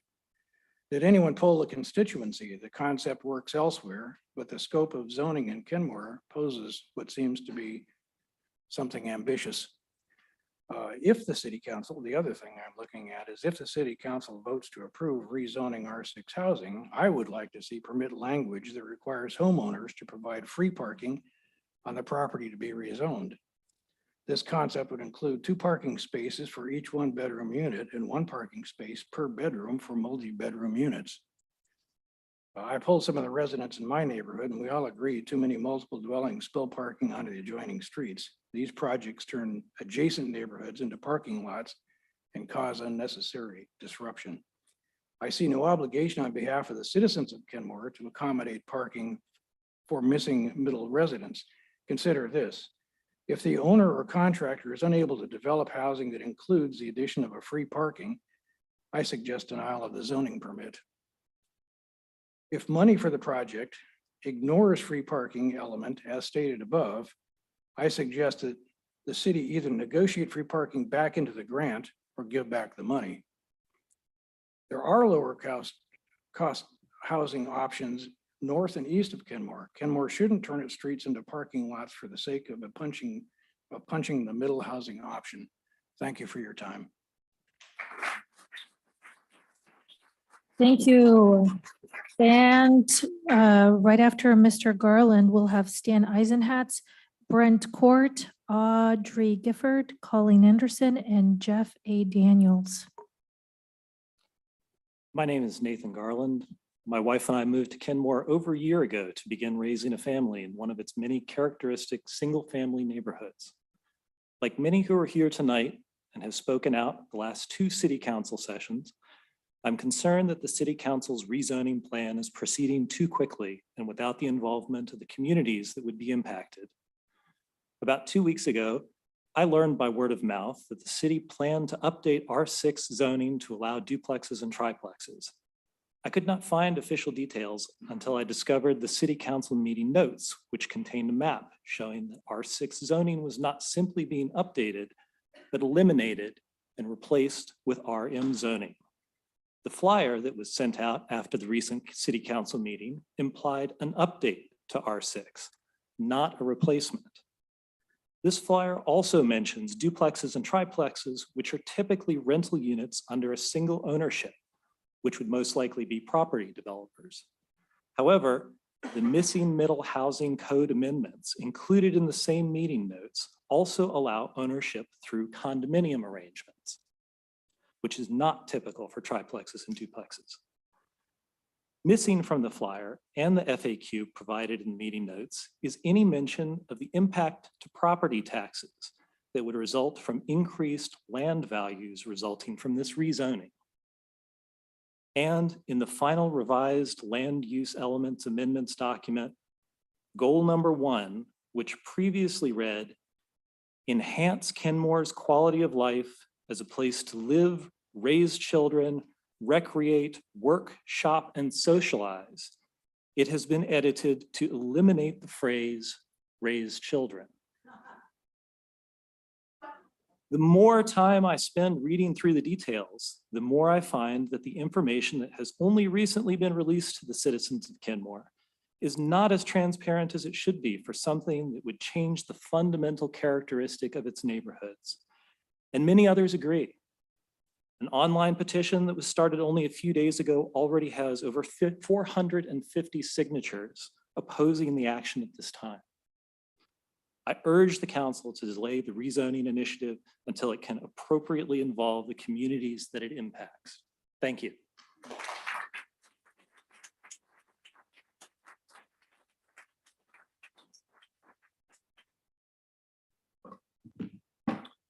My name's Stan Eisenhath, 16328 Inglewood Road, Kenmore. And most of what I was going to say has already been said, so I'll keep it short. First of all, thank you for working through this. It's a tough topic. It's controversial. And I've been on the planning commission, but never on the council, but I do know how stressful it is to take topics that affect everybody in a different way. I will say though, my point here is I don't believe that you'll meet your objectives the way it's being done. It's going to get done somehow in time, but how you do it, how we do it, I want to use the word we, how we do this is imperative. First of all, I think something of this scale really needs to be a vote of the people. I think it needs to be a referendum. You've tried very hard to communicate to the community, but during, going uphill against COVID, it's hard to do that. But I do think that it needs to be, and I share this with our neighbors who talk about the same thing. Why don't we bring it to a vote? Why don't we get more involved? Sometimes a vote causes people to get more involved, is it not?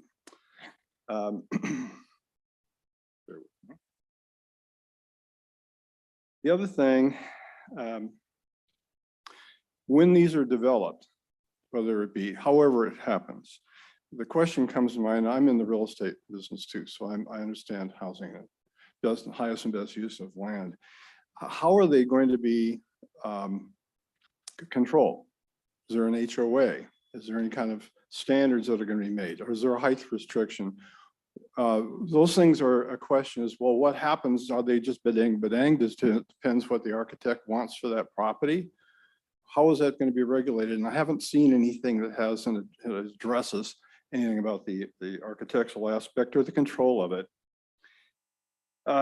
Also, I look around Kenmore. By the way, I've been riding my bike here since it was in the 50s. So we moved back here in about 45 years ago. So we've been here a long time. And I look at the development that's gone on, and I don't see many condominiums. So all this housing is talking about affordable housing, much of it. Affordable housing, I would think, would be, when looking at all of that, people want to buy something. And I can see developers wanting to buy apartments. And I see the zoning for apartments. I don't see, it used to be they were building condos left and right. There were reasons they shifted to apartments. But I see more apartments than I see condominiums. And townhomes and other things, I'm concerned, again, back to the HOA or back to how it's going to be laid out. Are these going to be actual units for people to buy and to live in? Because the American dream is to have a home or to have something that most of us that have them worked for them very hard. And I think that that's what you're trying to accomplish. So please listen to the community.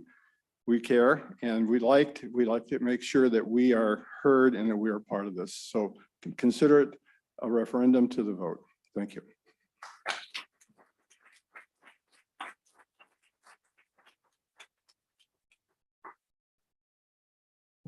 Good evening. I'm Brent Corti, a resident of Kenmore. Kenmore, to an outsider, is likely an underestimated city. It was to me. It was a place with oil change shops and fast food restaurants in an affordable bowling alley. Maybe a place to get gas. Years ago, when driving over Lake Washington, I knew that when I was passing through Kenmore, I was only halfway home from my commute passing the 12 o'clock mark on Lake Washington. Little did I know that just one block off that busy street was a small city working to grow and improve. A city where a number of retired people, the majority of whom built homes where they lived, combined with younger families, often the second owners of the homes who were the first to live in Kenmore by the lake before we were even a city. I represent one such family. We bought our home from a woman named Priscilla Droege. Priscilla and her husband Leonard built their home in 1956, among the first in the neighborhood of Uplake. If you've driven by our home or walked by our home, which many people do in this room, many people do, you've likely seen the gaudy fence post statue made of brick and topped with a stone head and the face, moss unibrow and all. I had the good fortune of meeting Priscilla and her two daughters. Many in this room have met her as well. She worked at a local bank. She raised her girls and was deeply involved in the PTA, neighborhood groups, the Aqua Club, and in her later years, the Kenmore Historical Society and the North Shore Senior Center, where I served on the board for 7 years. She was a significant part of our community for 60 years. Priscilla Droege was not only a significant part of the history of Kenmore, she literally wrote the history book about Kenmore, titled Kenmore by the Lake, A Community History. In the nearly 8 years since my family and I moved to Seattle, we have been remodeling and updating the Droege house. And in doing so, we've taken artifacts from the home and included them throughout its current design. Now, I share this for a few reasons. The first is to point out that history matters, perhaps more to a small city than to a big one. The second is to acknowledge that I myself and my family represent part of the change that is happening to Kenmore. And as such, we would embrace continuing change and modernization. This modernization needs to be well thought of and first and foremost, must honor the unique aspects of our community that make Kenmore, Kenmore.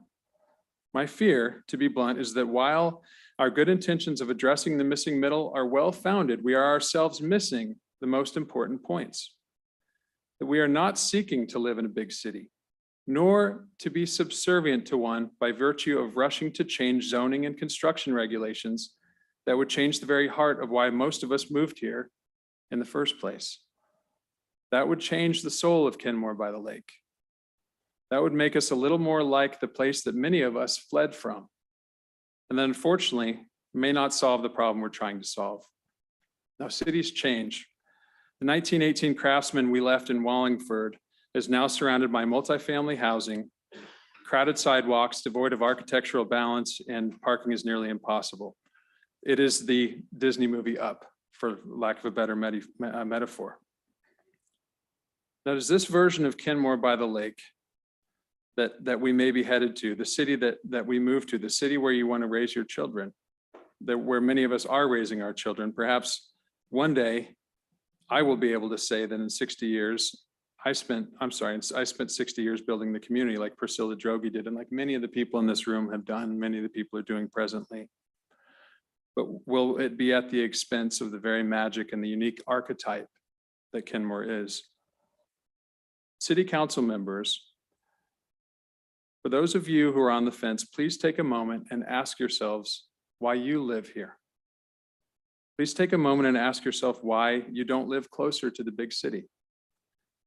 When you see your neighbor, your child's teacher, your barista, whoever at the grocery store, does that matter to you? And respectfully, remember that the history of Kenmore is largely what makes us so unique. I appreciate the time that each of you invest in protecting our city. The act of protecting it while building the future is perhaps your greatest charge. I don't envy your task. I appreciate your consideration. Thanks.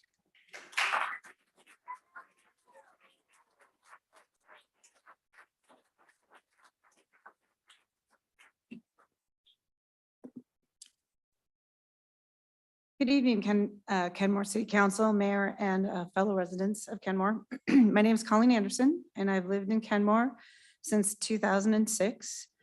We moved here from Shoreline to move to a single-family home to raise our children.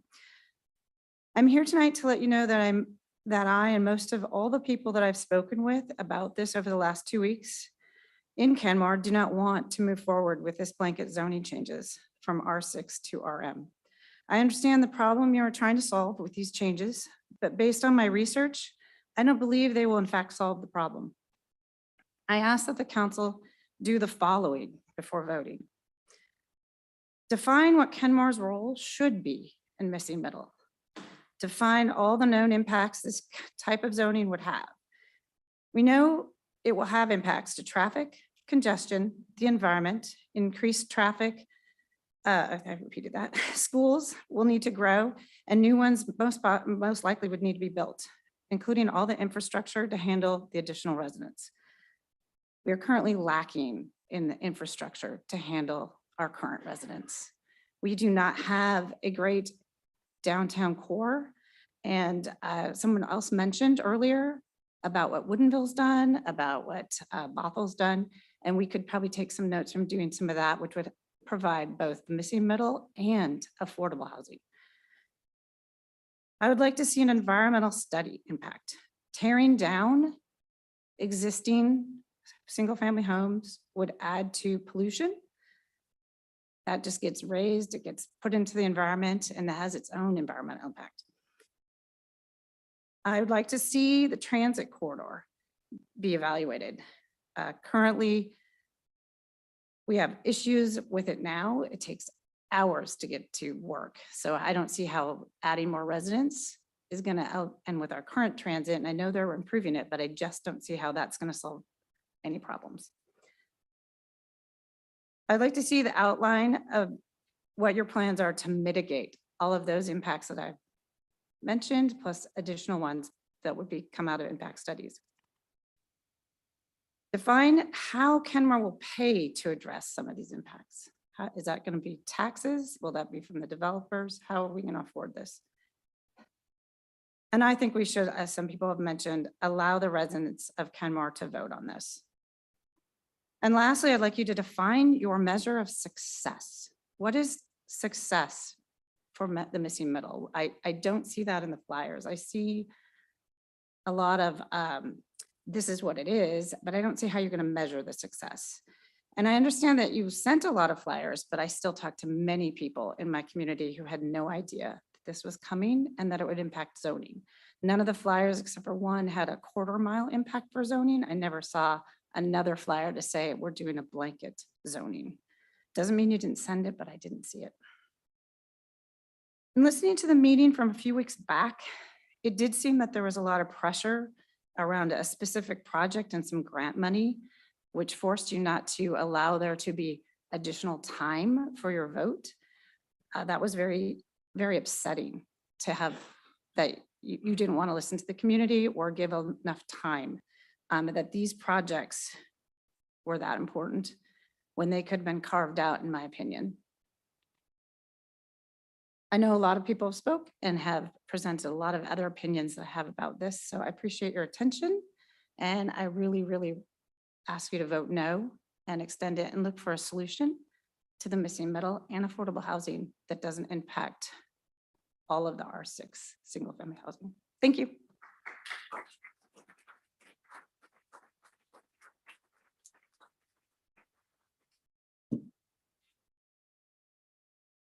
So hello, my name is Jeff Daniels, and I really am pleased to have a chance to talk with you about this initiative.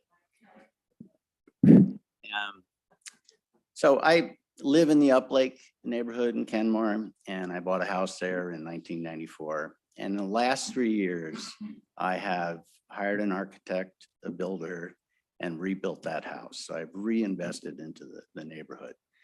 And in that experience, I initially started with, a dream budget of $500,000. And I can tell you right now that there is no way you're going to build a duplex or a triplex under $750 to $1 million. And if you don't believe me, just take the model, price it out, the contractors, look at the materials. This doesn't have a chance of hitting the target that you're aiming at. This will come in much higher, and the people who can afford it are not the market that you're aiming at. So I would price it out in today's market. Last year was insane. Literally, the cost of materials last year was insane. And this year it's worse.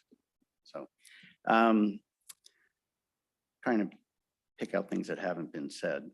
So during that process, I moved to Ballard and bought a townhouse like 3 or 4 years ago.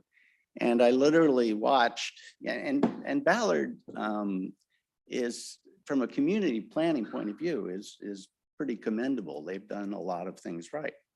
But over 3 years, I've been watching yards disappear and trees disappear and houses with character disappear and townhouses going up, and the character of the place.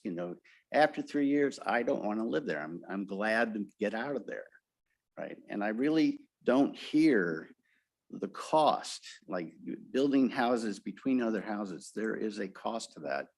And then from what I've heard from so far, I haven't heard the negatives or the cost of doing that.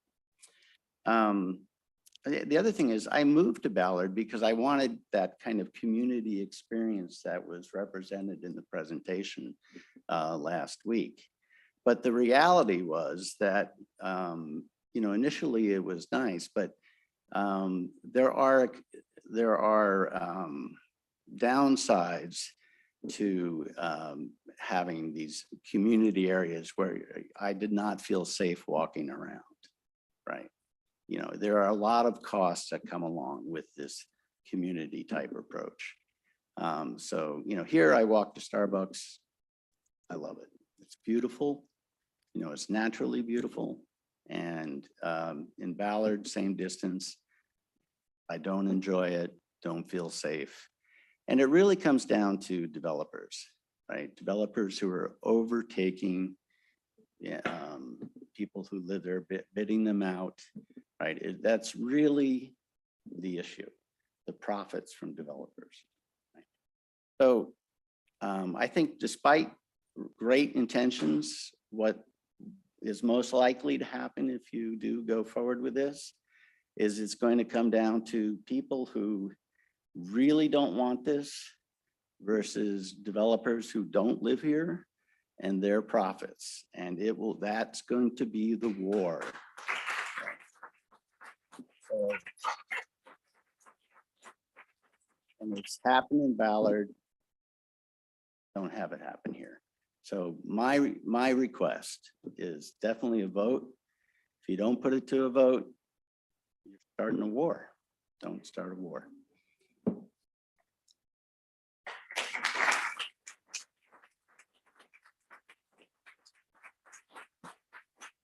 And if we could have Melissa Pendleton, Shamara Estrada, Sean, I think your penmanship is throwing me off, Replogel,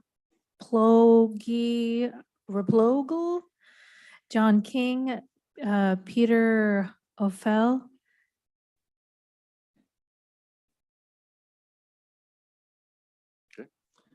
Hi, good evening. My name is Andre Giffard. I live in the Uplake neighborhood. I'm late to this whole party. When you put this, when the slides were put up at the beginning of the meeting, talking about the communication and the way the communication was sent out to the community, I believe you, but I think I'm not alone. The first I knew about this going on was when I got the mailer in my mailbox, which was late in the evening on last Tuesday. And there was a council meeting here on Wednesday, and I was here for that, but it wasn't even on the agenda yet. So I appreciate that the city and the council has made efforts to communicate this as broadly as possible, but at least certainly in my case, and I believe I'm not alone, it didn't work. And so even people within my neighborhood, which is the Uplake neighborhood, people were completely and totally and absolutely unaware of this whole initiative and what's going through. And then to have this accelerated timeline where there's one event for public discussion on this. And then I believe it's on the 10th, you're looking to make the decision. That astonishes me. I feel like this is a great example of the road was to hell is paved with good intentions. And so I believe absolutely that each and every one of you wants the best thing for the city of Kenmore.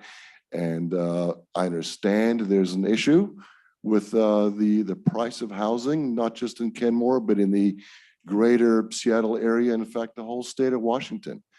However, I'll say this, is that if you live within blocks of Lake Washington, it's never going to be cheap. It is always going to be expensive. For many of the reasons that have been discussed here already tonight, I just don't really see how this can accomplish the end goal. In fact, in many ways, I can see it doing just the opposite.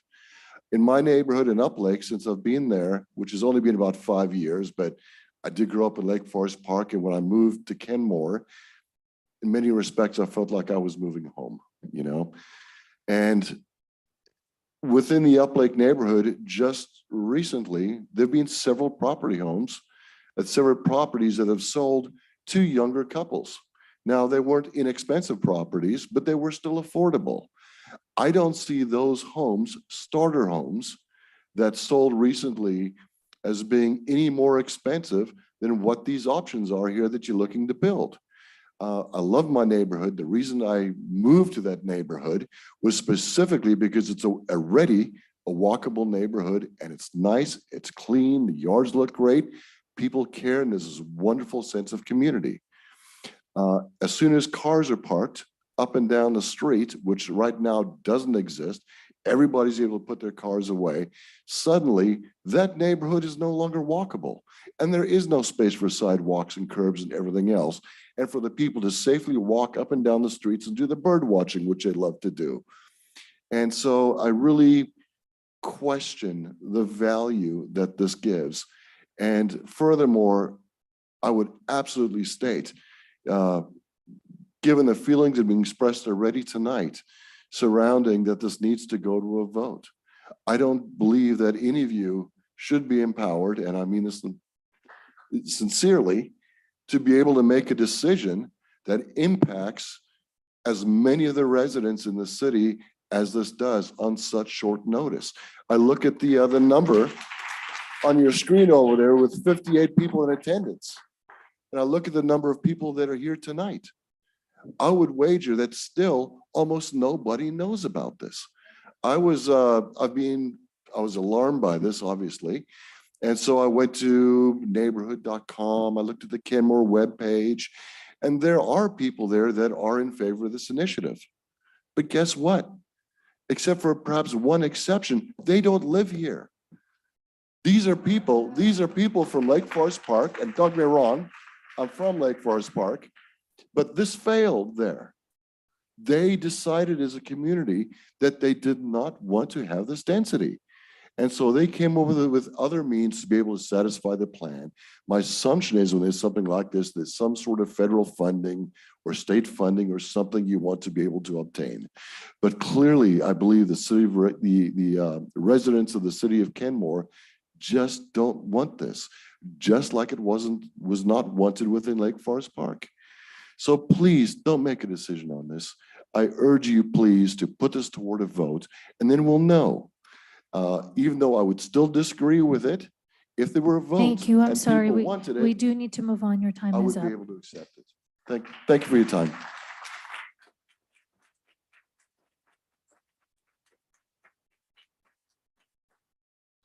Hi, I'm Melissa Pendleton. I live in Kenmore. While I'm for affordable housing and a very progressive person, this approach is very misguided. Nothing in this actually helps home pricing, and you've done nothing to notify people properly, except send marketing materials and drawings. Not one zoning map has actually been sent to neighborhoods, and people are very unaware of what's happening. In just a few short days, I helped compile over 250 wet signatures and 460 online signatures of people who are deeply opposed to this approach. Of the wet signatures I helped compile, I did not find one household aware of exactly what was being presented or for it. They didn't understand the point of the flyer sent. They thought it was a marketing about some development. People were extremely confused. And when they did see the zoning map, didn't understand how it was even in the council's power to change almost all of Kenmore and the makeup of Kenmore without proper notification. Missing middle. We are the middle. These neighbors, my neighbors, are preschool teachers, school nurses, firefighters, daycare workers, new families, and I work at a construction company. We are the middle you speak of.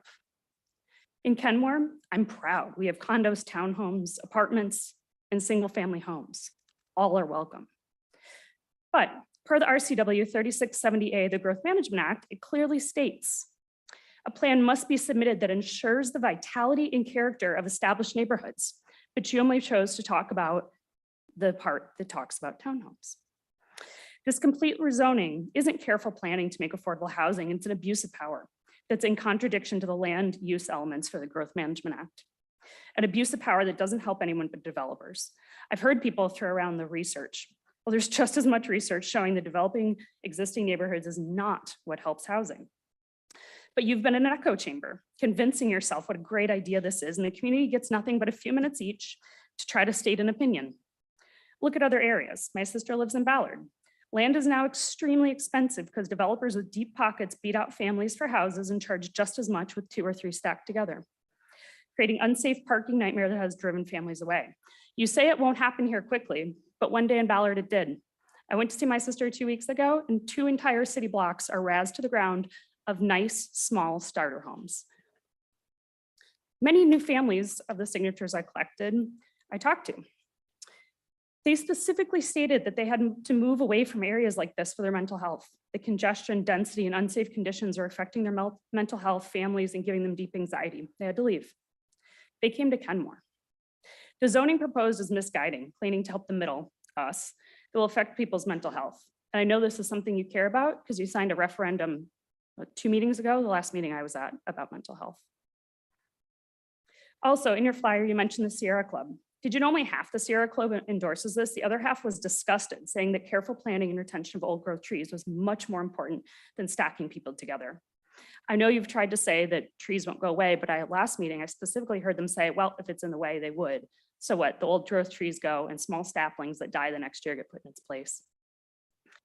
I voted for each of you sitting here, each of you.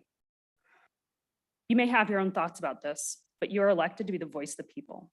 You are not doing that by passing this.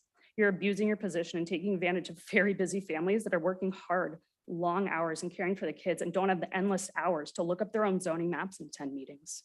I urge you not to pass this.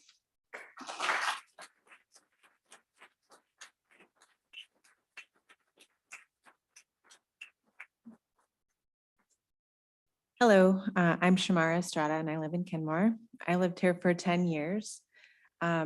I feel like many of the points I would make have been expressed and very well. I hope you guys are hearing it. I'm really here to say that I oppose the plan and I hope you hear my voice because I'm against it.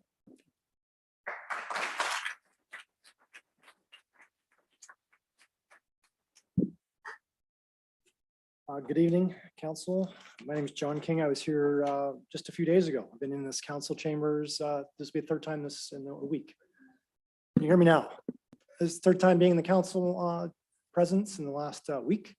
It's good to see you all again. And I've come to say same stuff again.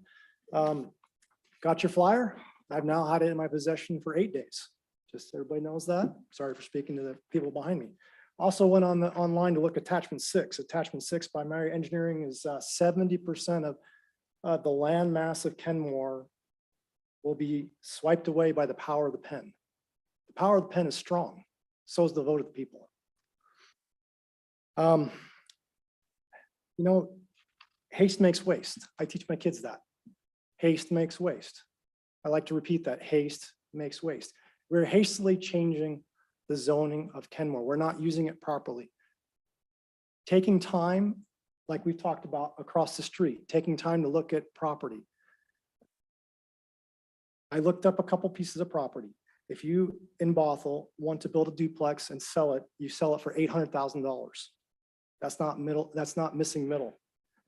What you want is a piece of property that's worth about 250,000 for the starter home. I met a guy here, civil engineer last week. He was looking for a middle housing. He needs $250,000. That's a 2-bedroom condo, just like a lot of us have been speaking about. Build a 5/1 multiple times, similar like Bothell is doing in its core.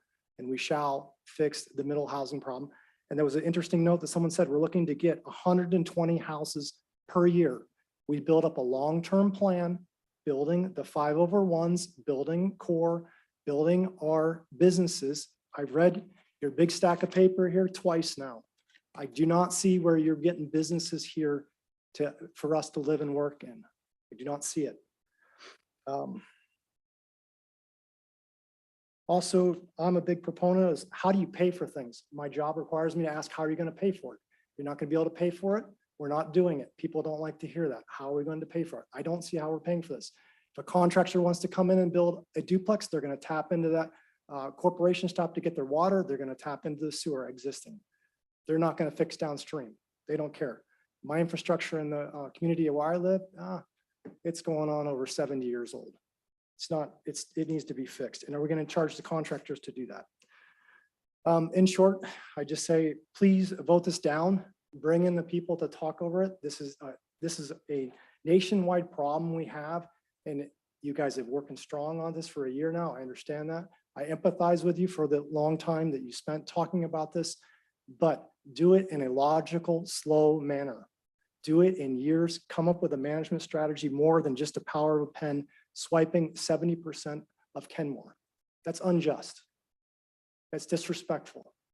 Like other people are saying, that's a vote of the people. I just don't think it's right. So in short, please vote it down and help bring us people to the table to help solve the problem. We will bring them. There's lots of people in this room right now that are in the profession of land planning. We've heard lawyers. I know people that do SEPA. I know people that are civil engineers. I know that are builders. There's many of us here that have strong knowledge in this area. Please consider what we can bring to the table to help Kenmore be successful, and we'll be proud of Kenmore as citizens. Thank you.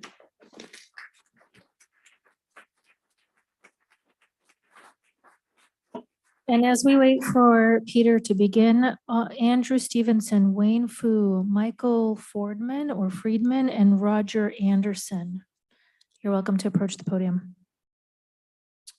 Hi, Peter Otley, resident at Kenmore. I think we can all tell there's obviously a disconnect between this plan and the city. The people haven't been listened to. I think you can tell it's a terrible idea. I mean, I'm in real estate. I know this subject very well. Everybody here knows that.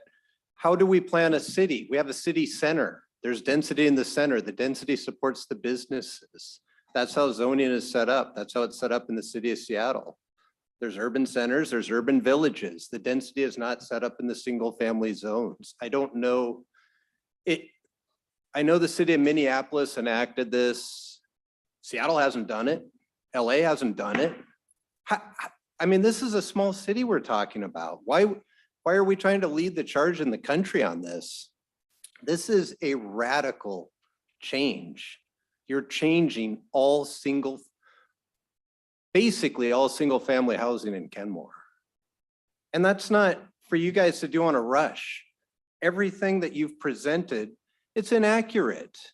These flyers that you send, they don't say, hey, your neighborhood has changed. In Seattle, it would have gone from SF to LR1. We don't want LR1, LR2, LR3. We don't want duplexes, triplexes. The drawings are actually incorrect up there. They're not even, it's not even how you build townhomes now. That's how you did it at the turn of the century. They're individual. Townhome is owned ground to sky. What you're presenting isn't, look at how all of them are done. It's a single roof. So your information is incorrect. There's unintended consequences too. The King County appraisal, when they do real estate taxes, if you're on a property that could now become 5 residences, your taxes could go up from $3,000 a year to $8,000 a year. And are you trying to impose that on because you're hastily doing this? You're going to price out some of the lower. It could be if it's a larger lot and you could fit 10 residences on, all of a sudden the property taxes could skyrocket. And this happens. It happens all over. I I don't know, you're hearing from all these families that are frustrated. This is just terrible land use. There's no cities that have this. Look at what we're doing. You're doing some great stuff here. We have apartments, we have townhomes going in. Where are they near? Bus routes. We don't have sidewalks. So when I walk down the hill,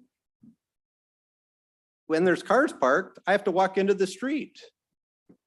I mean, let's build out sidewalks. Let's build out walking paths. Let's come up with a plan. So areas where this is successful tend to have alleyways.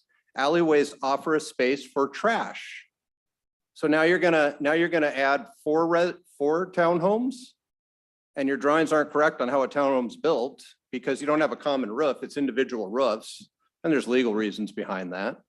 But now, have you seen the trash service? If you were to add 12 more units on a block, it takes up the whole block, the trash. So the cities have alleyways where this is going. The cities have alleyways where the cars have access to access units off the back.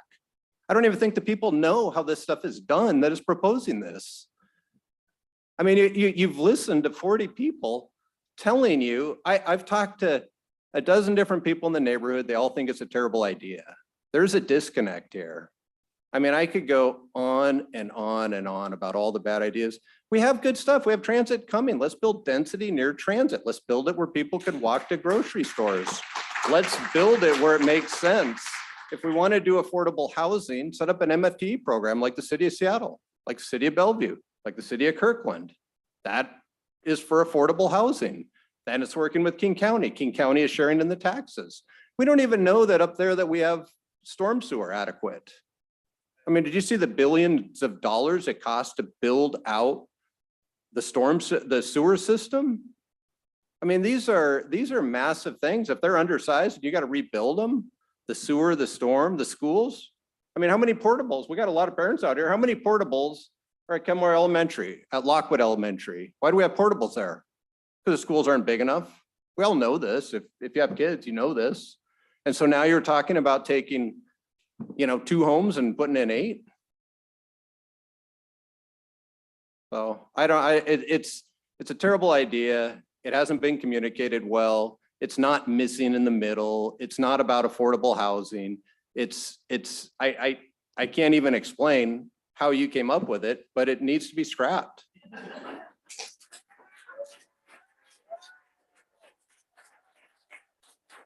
There's been a request from council for a quick recess. I think it's been a couple of hours. I think people need to stretch their legs. We're going to take a 5-minute recess. We'll be back at 9:05.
Kenmore City Council will come back to order.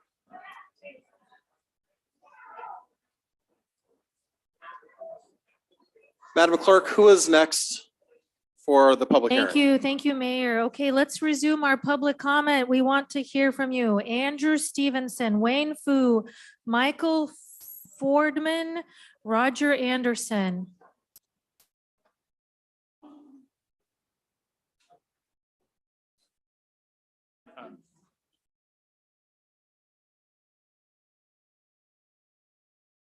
Hey, folks, if you're going to have conversations, if you could please just take it out to the lobby so we can hear a public comment, I'd appreciate it. Hi, my name is Andrew Stevenson. I'm from Kenmore as well. I went to Inglewood High School. And I'm a founder and president of a small business here in Kenmore.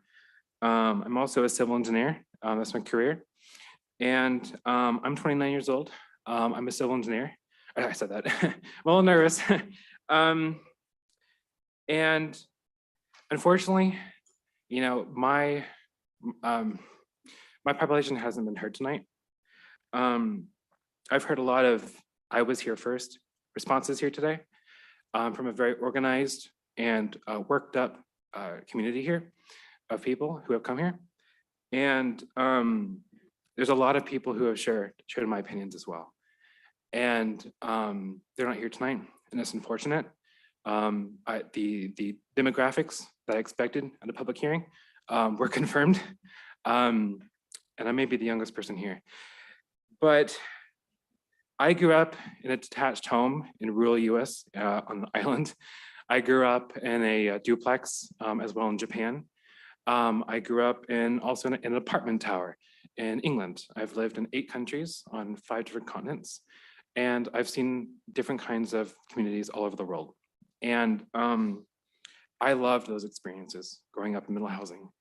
I had great memories with my friends. They were lived right across the street. And I miss those memories. I miss those times. And I was really actually disappointed when I moved here. I was 14 years old, coming from Japan, where I could walk everywhere. I could walk to the corner store down the street. There were many kids that lived around us because we were all in middle housing. And then I moved here to rural Kenmore with a detached home in the cul-de-sac street. And it was really depressing, actually. I had a bigger yard at my at middle housing in Japan than I do here. They're just really big homes. We're really far away from everything. It's improving now. The bus 225 is better. I actually owned a car for 10 years, and I just sold my car this year in Kenmore. And I want to tell you that some of the older generation will say that getting rid of your car is not possible, not feasible, but it is. I waited until much later in my life, and now got rid of my car. And it's been an amazing liberty that I love. And I'm really glad that Kenmore is headed in this direction. And I've actually been having to look at housing outside Kenmore. I would like to stay here because my parents are here. My friends are here. And I'd like to be able to support them as they age and retire. And I can't find anything here that is appropriate, that I can buy, and that isn't a condo. I'd rather go do a duplex or somebody.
Visiting,